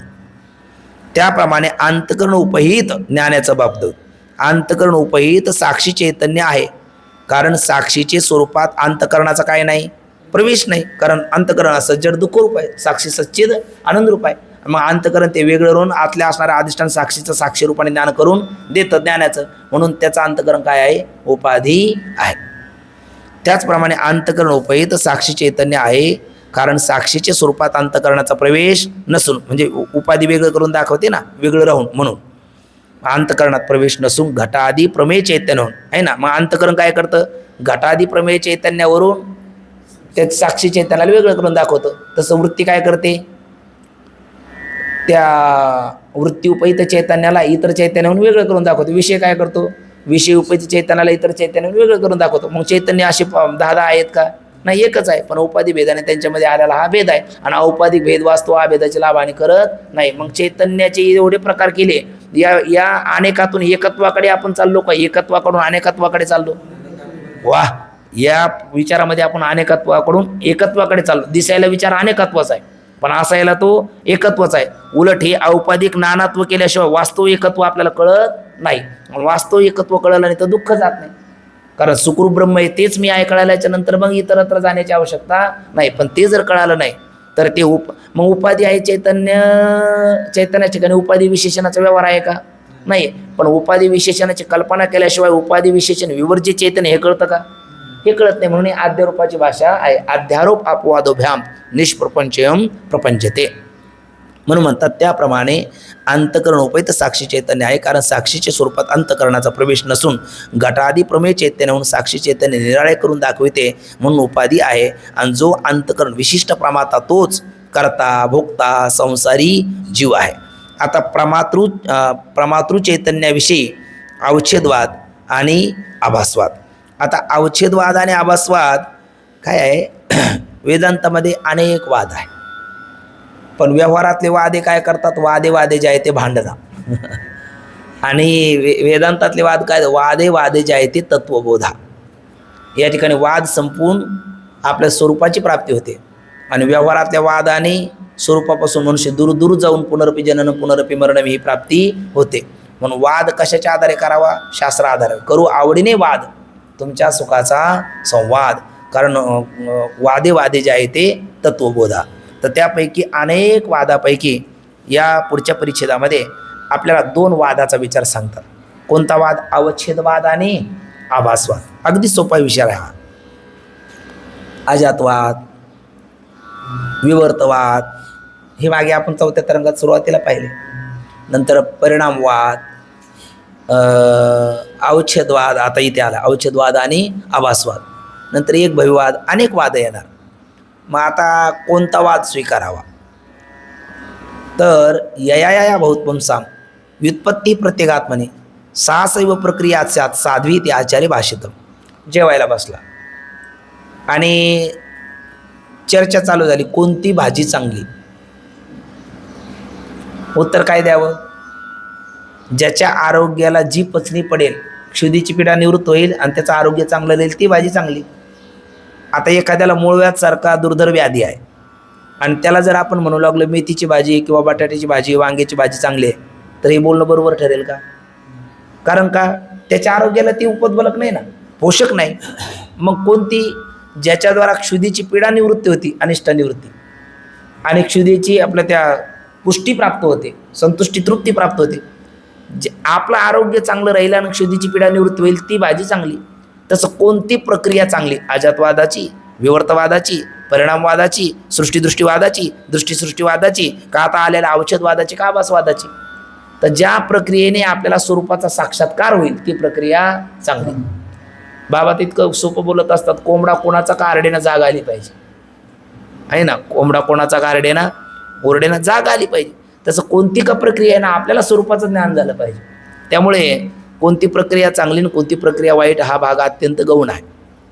पण तरीही शास्त्रीय विचारात त्यातली त्यात कोणती प्रक्रिया चांगली, तर आभासवादाची प्रक्रिया चांगली. आता याचं हे बोलणं का, कारण आपण काल परवा बोललो वाटतो की ज्याचं पगडी मोठी तो पंडित, सोनपंत मामांचे शब्द. ज्याचं पोट मोठं तो महाराज, आणि ज्याचं अंतकरण मोठं, हृदय मोठं तो संत. मग संत पंडित साधू निश्चलदास जे आहेत, संत भगवान माऊली आहेत, तुकोबरा आहेत, स्वानंद सुखनाथ सद्गुरू जोग महाराज, सगळे महापुरुष आहेत. मग जर पंडिताच्या बुद्धीतून पाहिलं, पंडिताच्या कक्षेतून पाहिलं तर मग अवच्छेदवाद चांगला आहे. पण संतांच्या कक्षेतून पाहिलं तर आभासवाद चांगला आहे. का? कारण मोजक्या लोकाला घेऊन चालणारे ते पंडित आहात आणि सर्वाला कळालं पाहिजे, सर्वाला तो सिद्धांत अवघडाचं सोपं करणारा ते संत आहेत आणि सोप्याचं अवघड करून सांगणारे ते पंडित आहे. मग अवच्छेदवाद म्हणजे पंडिताची भाषा आहे आणि आभासवाद म्हणजे ही संतांची भाषा आहे, सगळ्याला कळणारा, रुचणारा, पचणारा आणि झेपणारा आहे. तर अवच्छेदवाद आणि आभासवाद म्हणजे काय थोडक्यात बघा, या दोन्ही वादामध्ये जीवाचं लक्षण केलेलं आहे, जीव आणि ईश्वराचं. नाथबाबाचं प्रसिद्ध प्रमाण आपल्या सर्वांच्या पाठातलं, कल्पना अविद्या तेने झाला जीव, माया उपाधी शिव बोली जेथे. हे ब्रह्म आहे, ही अविद्या आहे आणि ही माया आहे. मग अविद्या अवच्छिन्न चैतन्याला काय म्हणणार? जीव. आणि माया अवच्छिन्न चैतन्याला शिव, ईश्वर. कारण आताच बोलून कल्पना अविद्या तेने झाला जीव आणि माया उपाधी शिव बोली जेथे. मग माया उपाधी लागली ते कोण? ईश्वर. आणि अविद्या उपाधी लागली तो जीव. मग अविद्या अवच्छिन्न चैतन्याला किंवा अंतकरण अवच्छिन्न चैतन्याला जीव म्हणतात आणि माया अवच्छिन्न चैतन्याला ईश्वर म्हणतात. असं बोलले का ते झाले अवच्छेदवादी. ते काय झाले? अवच्छेदवादी. आणि आभासवादी म्हणणार तसं नाही, साभास अविद्या अवच्छिन्न चैतन्य जीव आणि साभास माया अवच्छिन्न चैतन्य ईश्वर. म्हणजे कोणता एक शब्द टाकला म्हणून ते आभासवादी झाले साभास. आभास एक शब्द पुढे टाकला का ते झाले आभासवादी आणि आभास शब्द काढला का झाले अवच्छेदवादी. अवच्छेदवाद आणि आभासवादात काय फरक आहे? अंतकरण किंवा अविद्या हे विशेषण झाल्याशिवाय जीव आणि ईश्वर होत नाही, हे दोन्ही वाद मान्य करतात. अंतकरण आणि माया, आपलं अविद्या आणि माया दोन उपाधी दोघंही मानतात. विशेषण झाल्याशिवाय जीव शिवायचं लक्षण होत नाही, दोघंही मानतात. बरोबर ना? म्हणजे उपाधी दोन कोणी मानल्या? दोघांनी मानल्या. विशेषण दोन कोणी मानले? दोघांनी मानलेले. फक्त अंतकरण आपला अविद्या आणि माया घेत असताना आभास न घेता माया आणि माया अविद्या अवच्छिन्न चैतन्य जीव आणि माया अवच्छिन्न चैतन्य ईश्वर म्हणणारे कोण आहे? अवच्छेदवादी. आणि केवळ अविद्या अवच्छिन्न नाही तर साभास अविद्या अवच्छिन्न चैतन्य जीव आणि साभास माया अवच्छिन्न चैतन्य ईश्वर ते म्हणणारे कोण आहे? आभासवादी. पण विशेषण माया किंवा अविद्या किंवा माया झाल्याशिवाय जीव ईश्वराची सिद्धी नाही, दोघालाही मान्य आहे. बरं, दोन्ही वाद आपलेच आहे. दोन्ही वाद कोण आहे? आपलेच आहे. मग त्यामुळे याच्यात समन्वय लावावा. काय करावं आपण? समन्वय लावावा. अवच्छेदवाद चांगला का आभासवाद चांगला? दोन्ही चांगलेच आहे. दोन्हीने जीव ईश्वराचे निर्दिष्ट संगती लागते. पण अवच्छेदवाद कळण्याकरता बुद्धी अधिक खर्च करावी लागते. तो जरा सूक्ष्म मार्ग आहे. दृश्य ते तोगऱ्या बुद्ध्या सूक्ष्म्या सूक्ष्मदर्शवे. आणि आभासवादामध्ये तेवढे कष्ट पडत नाही. अवच्छेदवाद सगळ्याला पेलवेल असं नाही, आभासवाद मात्र सगळ्याला पेलवतो, सगळ्याला कळतो. अवच्छेदवादात काही प्रश्न निर्माण होतात, त्याचं उत्तर माणसाला शोधूनही लवकर सापडत नाही स्वयंबुद्धीच्या बाहेर. शास्त्रकाराने दिलेलं नाही त्याचं उत्तर नाही असं दिलेलं आहे, पण ते लवकर तेवढं लक्षात येत नाही. तेवढं आकलन करायला तेवढी सूक्ष्म बुद्धी, तेवढा काळ वेळ आहे आपल्याकडे. पण आभासवाद सहजच. आता तुम्ही काय म्हणतात? अंतकरण अविद्या म्हणण्यापेक्षा अंतकरण म्हणा आणि इकडे माया म्हणा. मग अंतकरण अवच्छिन्न चैतन्य कोण? जीव. आणि माया अवच्छिन्न चैतन्य कोण? ईश्वर. कोणते वादी? हे अवच्छेदवादी. पण मग त्यांना प्रश्न केला, अंतकरण अवच्छिन्न चैतन्याला तुम्ही जीव म्हणता, अंतकरण कोणाचं कार्य? पंचकोत पंचमहाभूताचे म्हणजे सत्वंशाचं कार्य. म्हणजे पंचमहाभूताचं कार्य कोण आहे? अंतकरण. आणि पंचमहाभूताचं कार्य कोण आहे? घट. दोन्ही कोणाचं कार्य? पंचमहाभूताचं कार्य. मग पंचमहाभूत कार्य अंतकरण अवच्छिन्न चैतन्याला जर तुम्ही जीव म्हणता तर पंचमहाभूत कार्य घट अवच्छिन्न चैतन्याला सुद्धा जीव म्हणता का तुम्ही? नाही. याला जीव म्हणता, याला जड म्हणता. दोन्ही पंचमहाभूत कार्य आहे ना. मग चैतन्य कुठे नाही? चैतन्य जोगात आहे, सर्वत्र आहे. मग या अंतकरण अवच्छिन्न चैतन्याला जर तुम्ही जीव म्हणता तर घट अवच्छिन्न चैतन्याला सुद्धा जीव म्हणा. कारण अंतकरण कार्य पंचमहाभूताचंच आहे, घटही कार्य पंचमहाभूताचंच आहे. द्या उत्तर. पण नाही म्हणले आम्ही याला जडच म्हणतो, याला जीव म्हणतो. अरे पण का म्हणत नाही? नाही म्हणले म्हणत नाही. का म्हणत नाही? उत्तर देत नाही. प्रश्न कोणता? ह्या असा औषधवादाची स्थिती आहे. आभासवादाला विचारा. ते म्हणले आम्ही आभास अंतकरण अवच्छिन्न चैतन्याला जीव म्हणतो, घट अवच्छिन्न चैतन्याला जीव म्हणत नाही. अंतकरण आणि घट दोन्ही कोणाचं कार्य आहे? पंचमहाभूतच आहे. पण अपंचकृत पंचमहाभूताच्या मिलित सत्वांशाचं कार्य अंतकरण असल्यामुळे चैतन्याचं प्रतिबिंब त्याच्यात होतं. छेदाभास घटात होत नाही. रजतमाचं प्राधान्य असल्यामुळे त्याला आम्ही जडच म्हणतो, याला जीव म्हणतो. उत्तर देता आलं की नाही? म्हणलं हे कसं म्हणले, आता ही भिंत आहे, ही भिंत कोणाची बनली? पृथ्वीचीच भिंत आहे बनली, पृथ्वीचाच आरसाही बनला, पण भिंतीत प्रतिबिंब होतं नाही आणि आरशात होतं, कारण पृथ्वीच्या स्वच्छ परमाणूचा कोण आहे? आरसा आहे, आणि मलिन परमाणूची कोण आहे? भिंत आहे, म्हणून याच्यात प्रतिबिंब होत नाही, आरशात होतं. तसं अंतःकरणात चैतन्याचं प्रतिबिंब चिदाभास पडतो आणि घटात पडत नाही, म्हणून ज्याच्यामध्ये चिदाभास आहे मग साभास अंतःकरण अवचिन्न चैतन्याला आम्ही जीव म्हणतो, आणि निराभास घटाला आम्ही जीव म्हणत नाही, जड म्हणतो. हे उत्तर कोणत्या वादाने देता आलं? आभासवादाने देता आलं. कोणत्या वादाने देता येत नाही? अवच्छेदवादाने देता येत नाही. म्हणून किंवा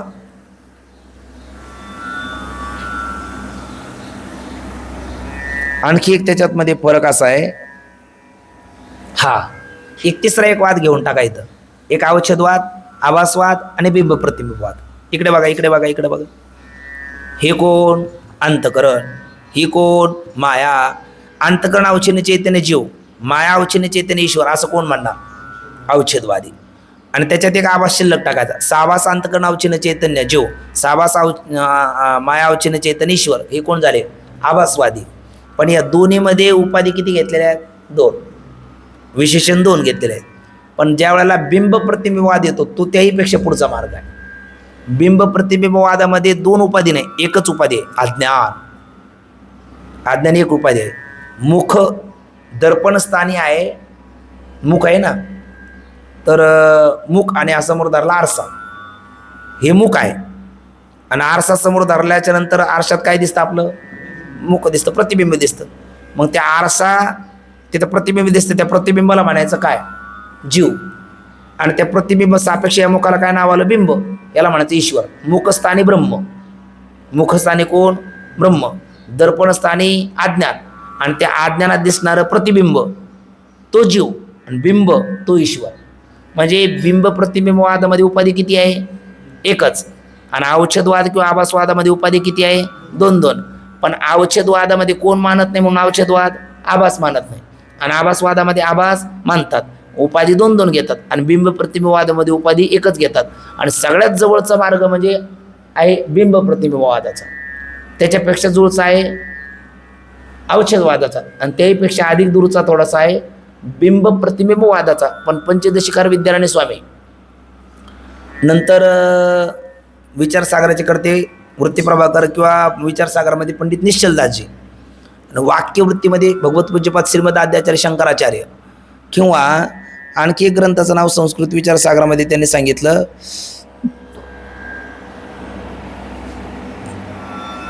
उपदेश शास्त्री. वाक्यवृत्ती, उपदेश शास्त्री, पंचदशी, विचारसागर आणि संत वाङ्मय, यामध्ये संतांचा अंतकरण असल्यामुळे प्राय हा कोणत्या वादाचा स्वीकार केला? आभासवादाचा. याचा अर्थ अवच्छेदवादाला त्यागला असा अर्थ नाही, पण सर्वश्रेय कोणता वाद आहे? आभासवाद आहे, म्हणून स्वीकार कोणाचा केला? आभासवादाचा. संतांनी हल्ली नामस्मरणावर जास्त भर दिला का योगाधिकावर? नामस्मरण. मग ज्ञानोबा ज्ञानराज माझी योगाची माऊली नाही का? ते ज्ञानी यांची शिरोमणी नाही का? परत ज्ञान त्यांनी ज्ञानेश्वरीत सांगितलं नाही का? योग त्यांनी सांगितला नाही का? पण पुरस्कार कोणाचा केला? भक्तीचा. का बरं? सर्वसेवी आहे म्हणून.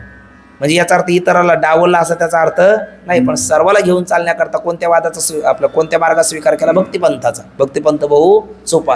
तसं या ठिकाणी बिंब प्रतिबिंबवाद आहे, आणि अवच्छेदवाद आहे, आणि आभासवाद आहे. तर स्वीकार कोणाचा केलेला दिसतो? प्राय आभासवादाचा. का? तो सर्वांना कळणार आहे, पचणार आहे, अशा अर्थाने. तर काय बोलतात बघा, थोडक्यात पंक्ती एवढ्या वाचून घेऊ. प्रमातृ चैतन्याविषयी अवच्छेदवादी व आभासवादी यांच्यामध्ये काय आहे? मतभेद आहे. काय मतभेद आहे बघा. व्यापक चैतन्यास फक्त अंतकरण अवच्छेदक, अवच्छेदक म्हणजे संकोचक किंवा निराळे करून दाखवणारे, त्याला अवच्छेदक असं म्हणतात. व्यापक चैतन्यास फक्त अंतकरण अवच्छेदक मानून त्यास जीव म्हणावे असे ज्यांचे मत आहे त्यास काय म्हणतात? अवच्छेदवाद असे म्हणतात. आणि फक्त अंतकरण उपाधी अगर विशेषण न मानता आभासयुक्त अंतकरण उपाधी व विशेषण मानावे, आणि असे ज्यांचे मत आहे त्यास आभासवादी म्हणतात. म्हणजे आभास एक काढला का झाले अवच्छेदवादी, आणि आभास टाकला का तेच झाले आभासवादी. एवढाच काय तो फरक आहे. म्हणून दोहोत फरक एवढाच की अवच्छेदवादी चैतन्यास फक्त अंतकरण उपाधी व विशेषण मानतात, आणि आभासवादी ते अंतकरणात आभास एक जास्त मानतात. पण दोघांमध्ये साम्य काय आहे का अंतकरण विशेषण झाल्याशिवाय अज्ञानी म्हणत नाही, अंतकरण उपाधी झाल्याशिवाय ज्ञानी होत नाही, तो अंतकरणाचा स्वीकार केल्याशिवाय जीवाचं लक्षण करता येत नाही. हे दोन्ही वादात मान्यच आहे. फक्त एक केवळ अंतकरणच घेणार ते अवच्छेदवादी आणि साभास अंतकरण घेणार ते आभासवादी. ठीक ना. आणि दोन दोन उपाधी घेऊन संख्या जीव ईश्वराची संगती लावणारे ते अवच्छेदवादी किंवा आभासवादी आणि एकच अज्ञान रूप उपाधी घेऊन बोलणारे ते बिंब प्रतिबिंबवादी. एवढाच काय तो त्यांच्यामध्ये फरक आहे. पण दोन्ही मता विशेषणासहित चैतन्य कोण आहे, जीव आहे आणि तोच संसारी सुद्धा आहे. विशेषण असेल तर तोच जीव आहे, तोच संसारी आहे. कारण विशेषण आपले धर्म विशेषावर घालून ज्ञान करून देते. विशेष्य जो चैतन्य अंश त्याचे ठिकाणी जन्म मरणादी कुठलाही प्रकारचा संसार धर्म यत्किंचितही संसार धर्म यत्किंचितही संबंध नाही. म्हणजे विशेष्य कोण, साक्षी आत्मा वर गेलं ना कुठस्थ, त्याच ठिकाणी कुठला संसार धर्म आहे, कुठलाच नाही. का संसार एक झाला होता हे तो समूळ मिथ्या वार्ता, पुढे होईल मागोता कदा कल्पती घडेना. पण कुठे कोणाच ठिकाणी विशेष्य असणाऱ्या चैतन्याच्या ठिकाणी. पण मग ते विशेषण असणारं अंतकरण काय करतं, त्याच्यावर आरोपित करतं आणि ज्याचं आरोपित करतं ते विशेषण असतं. म्हणजे आरोपित करत नाही ते उपाधी असतं. मग उपाधी असेल तर तो ज्ञानी असतो, विशेषण असेल तर तो अज्ञानी असतो.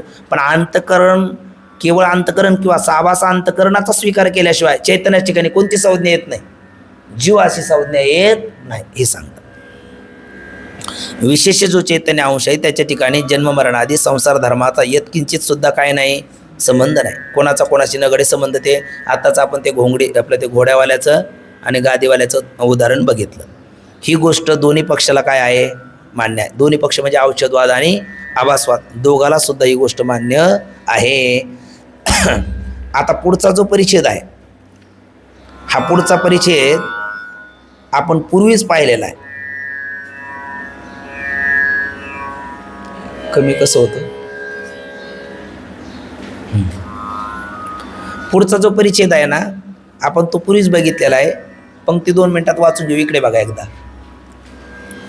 आपण या 3 बोटाला नाव दिलेलं होतं, विशेषण, विशेष्य, विशिष्ट, बरोबर. आणि आपण मागे बोललो होतो कधी कधी विशेषणाचे धर्म विशिष्टावर दिसतात, कधी कधी विशेष्याचे धर्म विशिष्टावर दिसतात आणि कधी कधी विशेषण आणि विशेष्य या दोघांचे धर्म विशिष्टावर दिसतात. त्याच्याकरता 3 उदाहरणं आपण पाहिले होते आणि तीच 3 उदाहरण दिले आहेत. मग अवच्छेदवाद आणि आभासवाद, कोणाचं लक्षण करायचं, जीवाचं. मग अधिष्ठान कुटस्थ चैतन्य, त्याच्या आश्रयानं असणारं अंतकरण किंवा साभास अंतकरण आणि त्या अंतकरणामध्ये पडलेलं कुटस्थ चैतन्याचं प्रतिबिंब, त्याला काय म्हणतात, जीव चैतन्य. मग विशेषण कोण, कुटस्थ आणि त्याच्या आश्रयानं असणारं अंतकरण. मग अंतकरण अवच्छिन्न कुटस्थ चैतन्याला जीव म्हणावं. आभास घेतला नाही तो कोणता वाद झाला, अवच्छेदवाद आहे ना. आणि कुटस्थ चैतन्य त्याच्या आश्रयानं असणारं अंतकरण, अंतकरणामध्ये कुटस्थ चैतन्याचा पडलेला आभास आहे ना, असं साभास अंतकरण अवच्छिन्न चैतन्याला जीव म्हणावं, झाला आभासवादी. ठीक ना. मग केवळ अंतकरण विशेषण माना किंवा साभास अंतकरण विशेषण माना, कोणाचं, कुटस्थ चैतन्याचं. मग केवळ अंतकरण विशेषण मानलं तर अवच्छेदवादी आणि साभास अंतकरण विशेषण मानलं तर आभासवादी. अंतकरण अवच्छिन्न चैतन्याला जीव म्हणा अवच्छेदवादी आणि साभास अंतकरण अवच्छिन्न चैतन्याला जीव म्हणा आभासवादी. असा त्या दोघांमध्ये फरक आहे. पण मग आता याच्यामध्ये विशेष आपलं इकडे हे अंतकरण घ्या, चैतन्य घ्या आणि त्याच्यामध्ये विशिष्ट घ्या. विशेष्य, विशेषण, विशेष्य आणि विशिष्ट. मग विशेषण कोण, अवच्छेदवाद म्हणलं तर विशेषण फक्त कोण, अंतकरण आणि आभासवाद म्हणलं तर साभास अंतकरण. ठीक ना. हा भाग काय झाला, विशेषण, चैतन्य विशेष्य आणि साभास अंतकरण विशिष्ट. ठीक ना. हे 3 झालेत. मग आई ते काय करायचं, कधी कधी विशेषणाचे धर्म कोणावर दिसतात, विशिष्टावर. कधी कधी विशेषाचे धर्म विशिष्टावर आणि कधी कधी विशेषण आणि विशेषाचे धर्म विशिष्टावर. मग 3 उदाहरणं पहा. तर पहिलं उदाहरण आहे घटाकाशाचा नाश झाला. दुसरं उदाहरण आहे कुंडलवान पुरुष निद्रेस्त आहे आणि तिसरं उदाहरण आहे शस्त्री युद्धात गेला. ठीक ना. या 3 उदाहरणामध्ये पटकन बोला. पहिलं उदाहरण काय आहे, घटाकाशाचा नाश झाला. विशेषण कोण, घट. विशेष कोण, आकाश आणि विशिष्ट कोण, घटाकाश. मग घटाकाशाचा नाश झाला म्हणताना कोणाचा नाश होतो, विशेषण असणाऱ्या घटाचा होतो, कोणाचं होत नाही. विशेष असणाऱ्या आकाशाचं होत नाही, तर विशिष्ट घटाकाशावर धर्म प्रतीती आले. मग कोणाचे धर्म कोणावर प्रतीतील आले? विशेषण घटाचे धर्म विशिष्ट असणाऱ्या घटाकाशावर प्रतीतील आले. पहिलं उदाहरण. ठीक आहे. दुसरं उदाहरण, कुंडलवान पुरुष निद्रिस्त आहे. विशेषण कोण? कुंडल. विशेष कोण? पुरुष. विशिष्ट कोण? कुंडलवान पुरुष आहे ना. मग निद्रा कोणाच ठिकाणी संभवते? विशेषण कुंडलाच ठिकाणी का विशेष पुरुषाच ठिकाणी? विशेष पुरुषाच ठिकाणी निद्रा आहे. पण इथे विशेषाचे धर्म कोणावर आले? विशिष्ट पुरुषाच ठिकाणी, कुंडलवान पुरुषाच्या ठिकाणी प्रतीतील आले. दुसरं उदाहरण. तिसरं उदाहरण, शस्त्री युद्धात गेला. आपण त्या दिवशी बोललो, शस्त्र ज्याच्या हातात आहे त्याला शस्त्री म्हणतात, आणि शास्त्र ज्याच्या हातात आहे त्याला शास्त्री म्हणतात, आहे ना. मग जे सीमेवर लढणारी लोक आहेत आपली, ती कोण आहेत? शस्त्री आहेत. आणि आत लोकांच्या अंतकरणातले विकार घालवणारे ते शास्त्री आहेत.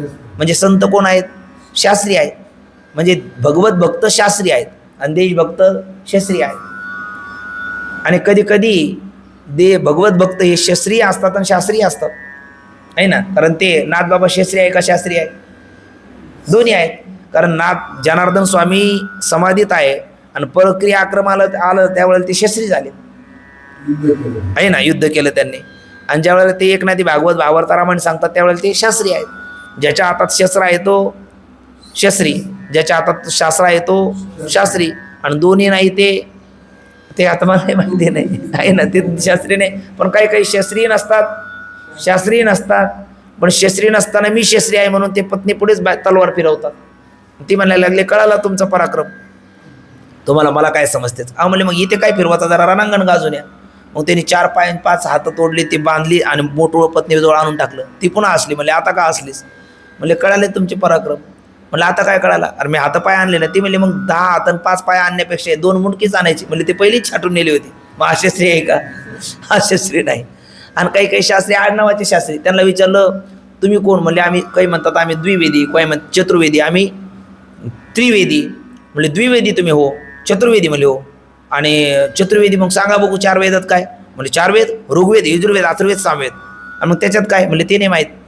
मग असे कसे चतुर्वेदी? म्हणजे हे याला शास्त्री म्हणत नाही. तर उपक्रम उपसंहाराणाम अभ्यासापूर्वता फलम अर्थवाद उपपत्तीचे लिंगम तात्पर्य निर्णय, षडलिंगपूर्वक या सगळ्याचं अध्ययन करतो त्याला शास्त्री म्हणतात. नाही तर असा शास्त्री काय कामाचं नाही. म्हणजे शस्त्र आणि शास्त्री, तर त्यातलं आपल्याला उदाहरण घ्यायचं शास्त्री. मग शस्त्र काय झालं? विशेषण. शस्त्र धारण करणारा विशेष, आणि शस्त्र धारण ज्याच्या हातात केले त्याला शास्त्री म्हणतात. मग शास्त्री झाला विशिष्ट. मग युद्धात जाणं शस्त्राला घडतं का शस्त्र धारण करणाऱ्या पुरुषाला घडतं? दोघालाही घडतं. दोघालाही घडतं. भले एकाची क्रिया एकावर अवलंबून आहे, पण जाणं तर दोघालाही घडतं ना. दोघालाही घडतं. मग इथे विशेषण आणि विशिष्टाच्या धर्माची प्रतीती कोणावर आली? विशिष्टावर आली. तसं अंतकरण काय आहे? विशेषण आहे. कर्तृत्व भोक्तृत्व सुखदुःख धर्म कोणाचे आहे? कोणाचे? सगळ्याचे. विशेषणाचे आहे, कोणाचे नाही? विशेष असणाऱ्या आत्म्याच्या साक्षीचे कुटस्थाचे नाही. पण विशिष्ट कोण झाला? जीव. त्याच्या ठिकाणी प्रतीतीला आले. मग इथे काय होतं? विशेषणाचे धर्म विशिष्टाच्या ठिकाणी प्रतीतीला येतात. म्हणून संसार धर्म कोणाचे नाही? साक्षीचे नाही, म्हणजे विशेषाचे नाही, आहे ना. पण ते कोणाचे आहे फक्त? आणि चिदाभासाच तरी आहे का? नाही. कारण बिंबात नसेल तर प्रतिबिंबात कुठून असेल? मग ते एकट्या कोणाचे आहेत? विशेषण असणाऱ्या अंतकरणाचेच आहे. पण अंतकरणात पडला कोण? चिदाभास. त्याने घेतलं तादात्म्य आणि पुन्हा आरोपित कोणावर केलं? कुटस्थावर, आहे ना. हा सगळा विषय जो मागे झालेला ना, तोच विषय आलेला आहे. आणि हा सगळा विषय आपल्याला 2 वेळेला पाहिलेला आहे, तो कळालेला आहे. फक्त वाचून घेऊ, म्हणजे मग त्याच्याकरता आपला वेगळा वेळ दुपारी जाणार नाही. विशिष्टावर प्रतीत होणाऱ्या विशेषणाच्या व विशेषाच्या धर्माचा व्यवहार म्हणजेच भेद. तर पहिलं काय? विशेष्य अधिक विशेषण बरोबर विशिष्ट. मग विशेष्य कोण? खाली बघा, चैतन्य. त्याला काय म्हणतात? त्याच्याच खाली शब्द बघा ना, आहे ना, आत्मा किंवा साक्षी. विशेषण कोण? अंतकरण. आणि मग औषधवाद असेल तर केवळ अंतकरण, आणि आभासवाद असेल तर साभास अंतकरण. खाली कंसात दिलं बरोबर. आणि मग विशिष्ट कोण इकडे? मग परमात्मा, जीव आणि संसारी. आता बघा, विशिष्टाची ठिकाणी प्रतीत होणाऱ्या धर्मास असा अनुभव आहे की कधी फक्त विशेषणाच्या धर्माची प्रतीती कोणावर येते? विशिष्टावर. उदाहरण घ्या, घटाकाशाचा नाश झाला. दुसरं, कधी कधी विशेषाच्या धर्माची प्रतीती विशिष्टावर येते. उदाहरण द्या, कुंडलवान पुरुष निद्रिस्त आहे. आणि कधी कधी विशेष आणि विशेषण या दोघांच्या धर्माची प्रतीती विशिष्टावर येते. उदाहरण घ्या, तर शस्त्री युद्धात गेला, आहे ना. आणि तेच उदाहरणं खाली दिले बघा. तर पहिलं काय, कोणाच्या धर्माची प्रतीती कोणावर, विशेषणाच्या धर्माची प्रतीती विशिष्टावर. उदाहरण काय दिलं, घटाकाशाचा नाश झाला. पटकन बोला, विशेषण कोण, घट, विशेष कोण, आकाश, विशिष्ट कोण, घटाकाश. नाश होतो कोणाचा, विशेषण आकाशाचा, प्रतीती कोणावर येते, विशिष्ट घटाकाशावर. तेच बोलतात बघा, घटाकाशाचा नाश झाला या वाक्यात विशेषण जो घट त्याचा नाश होतो, कोणाचा होत नाही, विशेषचे आकाश त्याचा होत नाही. असे असूनही विशेषणाच्या नाशाचा भ्रम कोणावर झाला, विशिष्ट जे घटाकाश त्यावर दिसतो. दुसरं उदाहरण, कुंडलवान पुरुष निद्रिस्त आहे. विशेषण कोण, कुंडल, विशेष कोण, पुरुष, विशिष्ट कोण, कुंडलवान पुरुष. निद्रा कोणाच ठिकाणी संभवते, विशेष्याच्या का विशेषणाच्या, आहे ना, विशेष असणाऱ्या पुरुषाच्या, विशेषण असणाऱ्या कुंडलाच्या ठिकाणी, कारण कुंडल जड आहे, ठीक ना. पण तरी सुद्धा विशिष्ट पुरुषा, कुंडलवान पुरुषाच्या ठिकाणी त्या धर्माची प्रतीती आली. म्हणजे दुसऱ्या वाक्यात विशेषाच्या धर्माची प्रतीती कोणावर आली, विशिष्टावर आली. ते सांगतात, कुंडलवान पुरुष निद्रिस्त आहे या वाक्यात कुंडल काय आहे, विशेषण, पुरुष विशेष आणि कुंडलवान पुरुष विशिष्ट आहे. त्यात विशेषणाची ठिकाणी म्हणजेच कोणाच्या, जड असणाऱ्या कुंडलाच्या ठिकाणी निद्रा संभवते का, नाही. ती कोणाच्या ठिकाणी, विशेष जो पुरुष आहे त्याच्या ठिकाणी आहे, पण विशिष्ट जो कुंडलवान पुरुष त्याच्या ठिकाणी धर्मप्रतीतीला दिसते. तिसरं उदाहरण, शस्त्री युद्धात गेला. विशेषण कोण, शस्त्र, विशेष कोण, पुरुष, विशिष्ट कोण, शस्त्र धारण करणारा म्हणजे शस्त्री. आणि ते युद्धात जाणं कोणाला घडतं, विशेषणाला का विशेषाला का दोघाला, दोघाला. आणि दोघाच्या धर्माची प्रतीती कोणावर येते, विशिष्टावर येते. ते सांगतात बघा, शस्त्री युद्धात गेला या वाक्यात शस्त्र विशेषण, बरोबर का, आणि शस्त्र धारण करणारा पुरुष विशेष, आणि शस्त्री हा विशिष्ट आहे. युद्धात जाणे विशेषण व विशेष या दोघांनाही घडते. किती उदाहरणात, पहिल्या उदाहरणात विशेषणाच्या धर्माची प्रतीती विशिष्टावर, दुसऱ्या उदाहरणामध्ये विशेषाच्या धर्माची प्रतीती विशिष्टावर, आणि तिसऱ्या उदाहरणामध्ये विशेषण आणि विशेष दोघांच्या धर्माची प्रतीती विशिष्टावर. सिद्धांतामध्ये विशेषण कोण, अंतकरण, विशेष कोण, साक्षी, आणि विशिष्ट कोण, प्रमाता जीव संसारी. मग या ठिकाणी संसार धर्म कोणाचे आहे, विशेषण अंतकरणाचे, कोणाचे नाही, विशेष असणाऱ्या साक्षीचे आणि त्याच्यामध्ये पडलेल्या चिदाभासाचे. पण ते भ्रमाने वाटतात, आणि तो भ्रमसुद्धा कोणाला होतो, बुद्धिस्त चिदाभासाला होतो, कोणाला होत नाही, साक्षीला होत नाही. खरं पाहिले तर बुद्धी जड असल्यामुळे, अंतकरण जड असल्यामुळे त्याचेही नाही, असंग निर्विकार कुटस्थ असल्यामुळे विशेष त्याचेही नाही, आणि बिंबात नाही तर प्रतिबिंबात कुठून असेल त्याचेही नाही. पण दिसतात म्हणून संगती लावायची ठरली तर कोणाचे म्हणावे लागतात, विशेषण अंतकरणाचे. आणि तेच या खालच्या दोन पंक्तीमध्ये बोलतात. त्याचप्रमाणे विशेष जे साक्षी चैतन्य त्याच्या ठिकाणी संसार धर्म यत्किंचितही नाही, ते फक्त कोणाचे आहेत, विशेष जे अंतकरण त्याचे ठिकाणी आहेत. हे मागे जीव चैतन्याचे लक्षण सांगते वेळी स्पष्ट करून सांगितले आहे. आता विशेषण कोण, जे अंतकरण त्याच्या ठिकाणी संसार धर्माची विशिष्ट जो प्रमाता किंवा जीव यांच्या ठिकाणी प्रतीती येते. आणि त्याप्रमाणे मी कोण आहे, कर्ता आहे, भोक्ता आहे, अहम करता, अहम भोक्ता, अहम सुखी, अहम दुःखी असा जीवालाचा काय होतो, व्यवहार होतो. मग ते धर्म कोणाचे नाही, साक्षीचे नाही, कोणाचे आहे, विशेषण असणाऱ्या अंतकरणाचे आहे. पण ती संसार, पण ती, बरोबर आहे का, हा, पण तो संसार वरील विचाराने केवळ कोणाचा आहे, विशेषण असणाऱ्या अंतकरणाचा आहे, कोणाचा नाही. अधिष्ठान साक्षी चैतन्य, विशेष अधिष्ठान आत्मचैतन्याचा नाही. या सिद्धांताचा काय करावा, मुमुक्षीने वारंवार विचार करावा. का विचारता, निरसले प्रपंच सहज सांडवले, मग तत्वता तत्व उरले ज्ञानी असे. विचारा वाचून न पाहिजे समाधान, सारासार विचार करा उठा उठी. आणि याच्यात विचार करावा, आहे मी हा कोण, करावा विचार म्हणे ज्ञानेश्वर निवृत्तीचा. मग मी कोण नाही, विशेषण अंतकरण नाही, मी कोण नाही. आभास पडला तोही मी नाही, मग मी कोण आहे, अधिष्ठान कुटस्थ चेतन आहे. फार झालं तर आभास मी म्हणलं तर बाद समानाधिकरण आणि ब्रह्म, आणि कुटस्थ मी म्हणलं तर मुख्य समानाधिकरण आणि ब्रह्म. म्हणजे मी कोण आहे, ब्रह्म आहे. मग मी तो वासुदेव तत्वता, अहम ब्रह्मास्मी, तत्वमसी विद्या ब्रह्मानंदी सांग तेची झाला अंगे तुका आता. आणि पुढचा जो विषय आहे अवच्छेदवाद आणि आभासवाद यातील युक्तायुक्तता, तर तो विषय आपण आज दुपारी पाहू. दुपारी आजच्या दिवस ठीक 3 वाजता, 3 ते 4 या वेळेमध्ये आपण दुपारचा विषय पाहूया. पुंडलिक वरदारी विठ्ठल, श्री ज्ञानदेव तुकाराम, पंढरीनाथ भगवान की जय, माऊली ज्ञानेश्वर महाराज की जय, जगद्गुरु तुकाराम महाराज की जय, सद्गुरु जोग महाराज की जय.